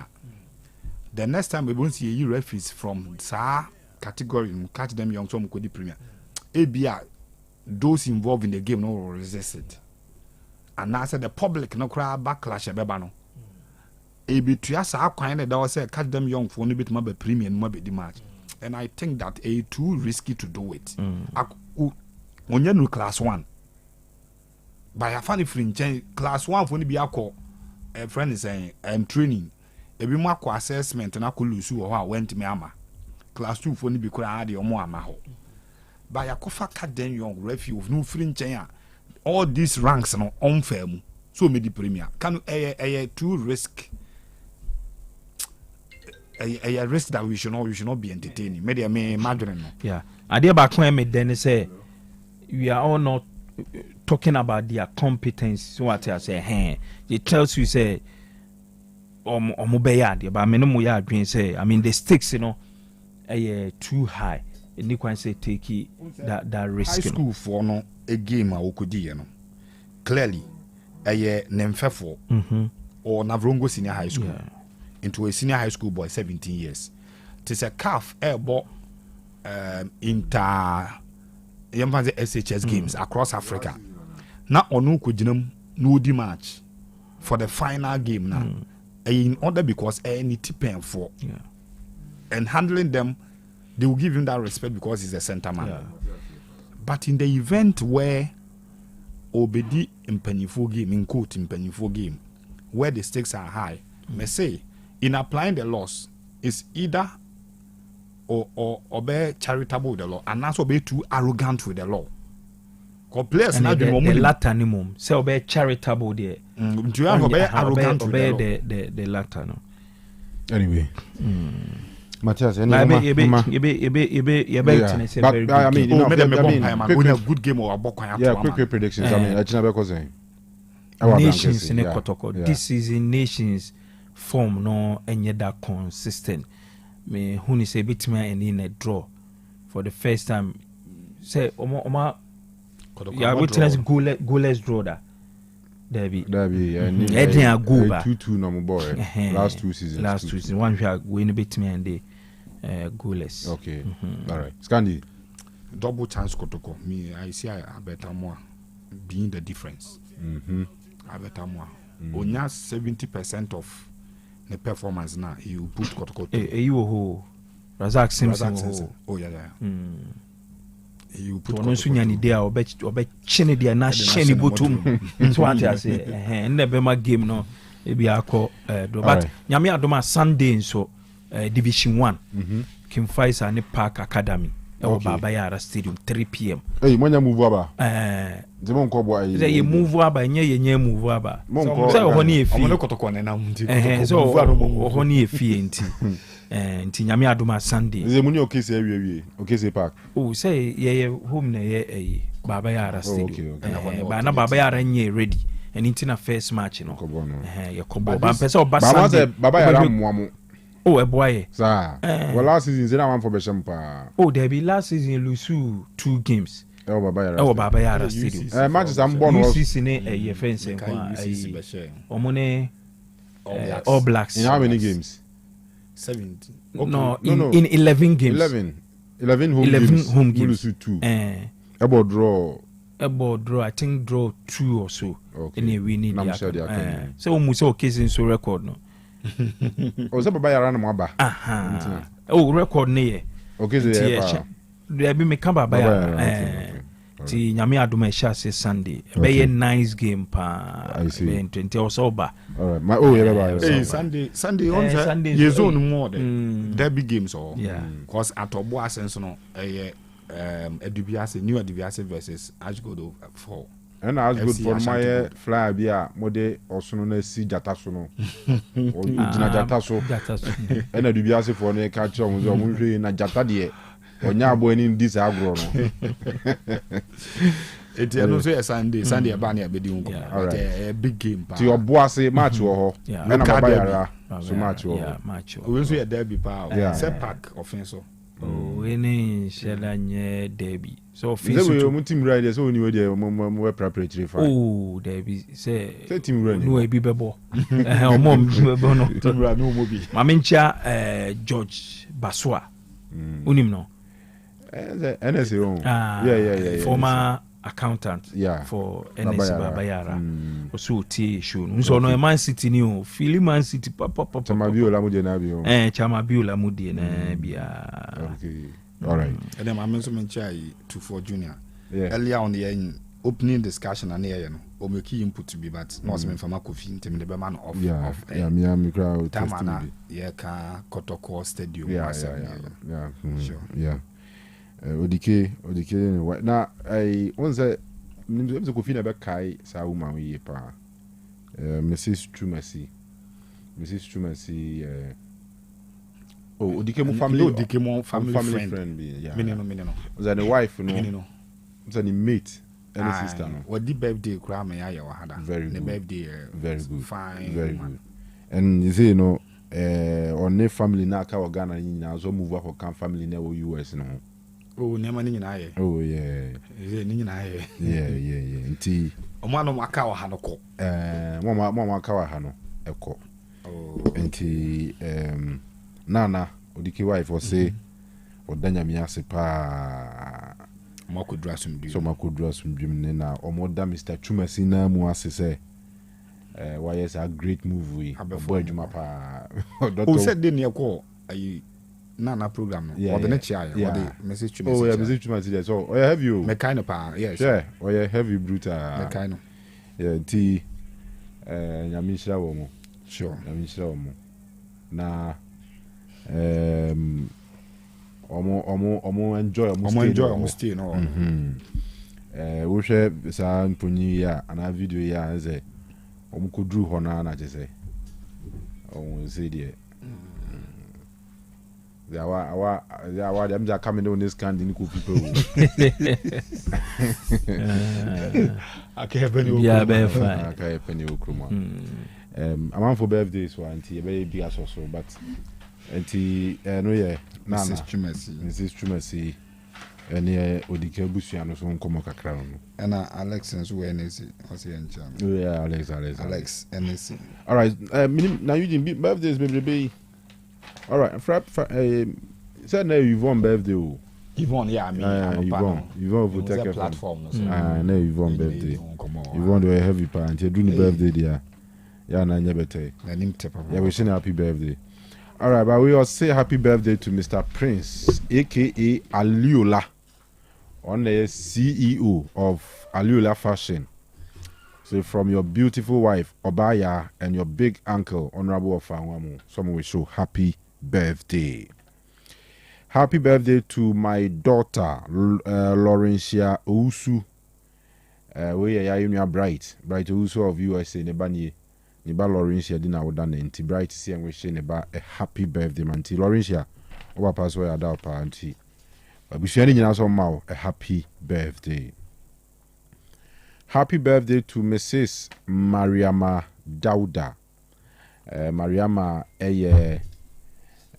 former student of Aguna SDA, a member of the 05 Connect group no. And yes, from the entire squad, almost we show a happy birthday, Mariama Yankupon in Shrapa. Happy birthday to my sister, Fidaus. Our lovely sister, a friend is Shamsia. And Odiaba also we show happy birthday. We say this sister, and also a classmate, a friend Amatula from Said Kovacic, also we show a very special happy birthday, big girl, Yamin Shrapa. And next year the birthday of Mami Rose. Mami Rose is nurse in the Suntresu Government Hospital. And there was Mami Rose Yankupon Shraima. Happy birthday.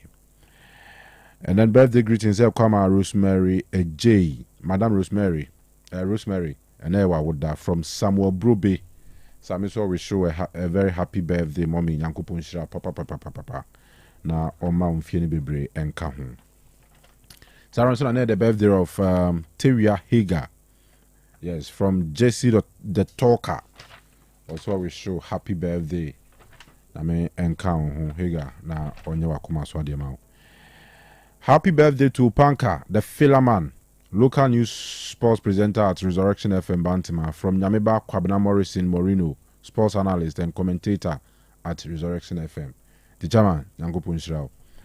And next year the birthday of Winifred Seya of Presby University, from John King. Also Winifred, on my happy birthday. We see Mr. Fosu, yes, or a DVL officer. From Mahama say or we show a happy birthday, Mr. Fosu. Yame encounter. And we say Nemame Auntie Florence of Diasi News Site. Was I a businesswoman who crew from Mildred, any Priscilla, more Bantima DVL, almost we show Mame Auntie Florence, a very special happy birthday. And then final one, saying sister Kezia Kesiwa, our war a Prade, Edina Wodane. And to Joel of DVLE, the Abase young wishing his sister a happy birthday. And to sister Kezia, happy birthday to Name in Shrapi. Mr. First one, na mention in term where happy birthday wishes are. Echo Ediama, this fine girl, our screen or so. Miaminia Baba Romeo, and they say many this birthday wish and fa emano. Ti say Eugene betima man picture na nanka menya na quick and fam through on na yunya kwan and fa course no. So a rabna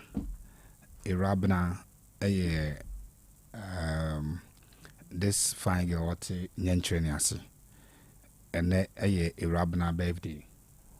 Eugene so ba me pictures na nanka my in term so time ni wo. I ready. Empacho push mama na menya in term. Yes, a rabna ewo nyentreni ase. Baba Romeo our no school Amstead now ye sports and game secretary. And I say men wish a rabna a happy birthday. Nyentreni ase and our beautiful girl, enjoy your evening and then may God bless you. And then lastly to Miss Nyameche, proud Ghanaian pa. I say was here Ghana colors now with the World Cup 2026. Me sure so be. happy birthday to you from Baba Romeo. Miss Nyameche Nyamenkoso Inshao. And sana lubinasha no manabo. And some pain no. Amuzu bitters. What's it? Amuzu bitters. Amuzu bitters. All right, have a phone lines. Yeah, hello. Good evening. Yes, sir. Saturday after. You minia. Yes, sir. For Ghana sports now, Ghana football, I'm saying. Osenka about the bullying, no fuck out the young Gunamaka, near company for say. I draw me much posted. Nobody just said you know, or boy, you do me a fire. Go to Fukuronia, the Royana day. How about you come out to one crime? How about you got that one crime? They said the more damage games are October over crime. But they are the fair. Oh, you can't show me anchor. That also should look to go to a bathroom. Only answer like I say, Osha for this kind of bad. I don't want to get beginning here. Because everything they talk a very tough match. Okay, I'm going to see a kind of recognition and you have for Penema and it was enough. You call them wine. That was very to know. You, hello? Hello. Yes, sir. Kanu. Yes, sir. Anabody. And anabody is also coming. You too. Yeah, only a personal area. I don't find any case out here and any. What? The shit, don't you know how to catch it? If you cry, no one. Not when I have to cry this one. What do I have to go if you want? Oh, what do I know? Good, sir. Now you see a kind. And a phone. Ghana phone and Kaka, yet you to me, a condemn of Pia. You will be enough, said you, the animal or because you see, I'm hey, because I feel baby, when you say, and now you chop away and you say, I feel a couple of brother. Daddy of your friend, brother. Oh, it is a couple of waters and Anka. Because any your boss, you know, PIA. Why? I'm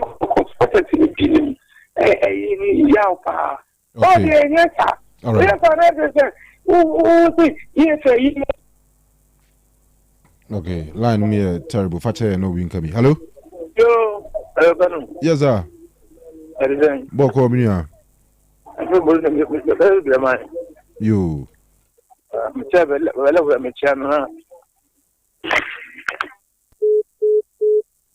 Okay, hello? Hello, can I good evening? Yeah, evening, boss. Good evening. You. My friend, because I have a company from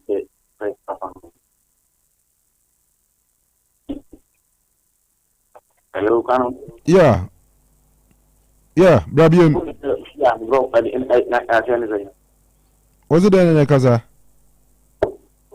Hello, Kanu? Yeah. Now, in the next support it, so people ready to know, but then I can also find out. But kind of a president stadium. In fact, again, that it's a people family wants to. A little more what you need is for. Not of course, it is one year, and I go over. That's great, president. So, this is studying the that are now on next week, only in football. All right. Hello? Hello, Kanu, good evening. Yes, sir. Yes, sir. Mode, Musadi, you quite a bomber basso. That will be fair, nothing to do now, which is taking it next year. We are the outside man. Kanu, the big do finish here, but in the soil and everything, it is a number of referee of the hand of match, you know. I say, huge analysis. We are 17-year-old senior high school student. And the BD Kotoko Nation matching. We are trying. And the Something between Yana, support the movie Yana Kaman. We know over here. The fun said, "Oh, sir, I feel no over or pick it back." It is a mistake in a Otec Akoto. You could capture, oh, sir, I feel no pick it back near Fansa. But now, at the end of the day, Otec Akoto, another Aquatia, the other thing. Oh, Mr. Kotoko the team Kitwao, even world, you can't work there. Kumasha and the Kotoko the team Kitwa. A Spain, only Uncle what do you say, under 17, we're feeling to handle Barcelona and Madrid. You don't know why. Oh, as you know, we ain't going to Oka. Yes, Kotoko, Kotoko, the referee. As many Rob, Kanu, you get the kind of crap. You can wait back 15 years coming. The feet dear mistake you be Diana. So, 80 or 100 miles now, at the question, most of repeating mistake, you go to a question, and go to your club on a question. Yes, repeat mistake, board, check a board, clear, and it's about it. Chastela, APD card, look at all this. Over there, if I mistake, might be taking the now question. The second year of the piano is the Bakotoko. Oh, your best friend. The best friend. I think Umuya man. Umuma in and Yaganese as Umutia, Otoko too much. You never go by piano. Then a day against Kotoko. Yes, you, a Matthew, not behind the Kotoko much. Would you put as you were your bar? Yafanisa. That's the boy can say. That's the boy can say. Can you repeat no? Can you repeat so? Mate, Minya, Medasipa. Yem for last one. Hello. Hello. Majo. Yes, sir. Yes, opening your frozen. Don't talk about it. You. Kotuko and person talk the planning road. National Doctor, we did one more Munana Sabi. Sportsman, but I call him Abama, they didn't meet you on so. So we did a Konya about the Rambo Vampire, you know, they were not. Making the extra, we are balloon the Mamundi, one among sector while you come by America. No friend in your party. Okay, all right. You, Mate. Medase muma yemfansi ana na me yaduma kwesiara no pa ya san ba ne abetoa so nkomo no de yedi akire a ibebo amade ache onze me ye an advocate of say yema young ones akwenya ewo every field so what you say but I was here very sure say yema I mean, at least young guys are or me to me aye.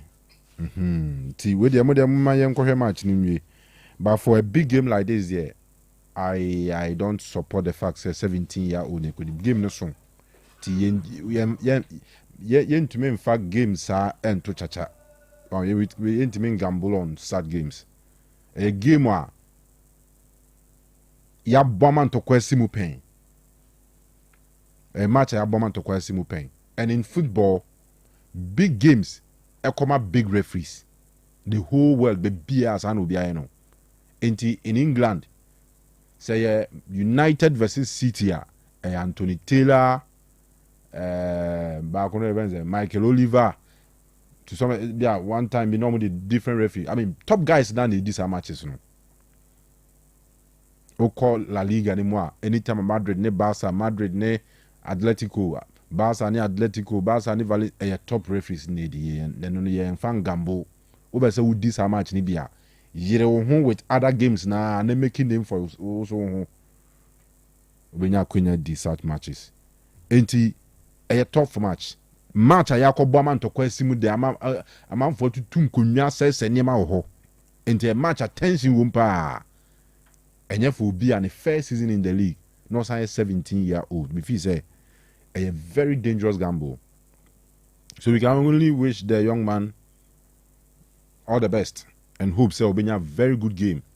Obenya very good day at Ochina Ewa Brankesi. No ati nyina yanim.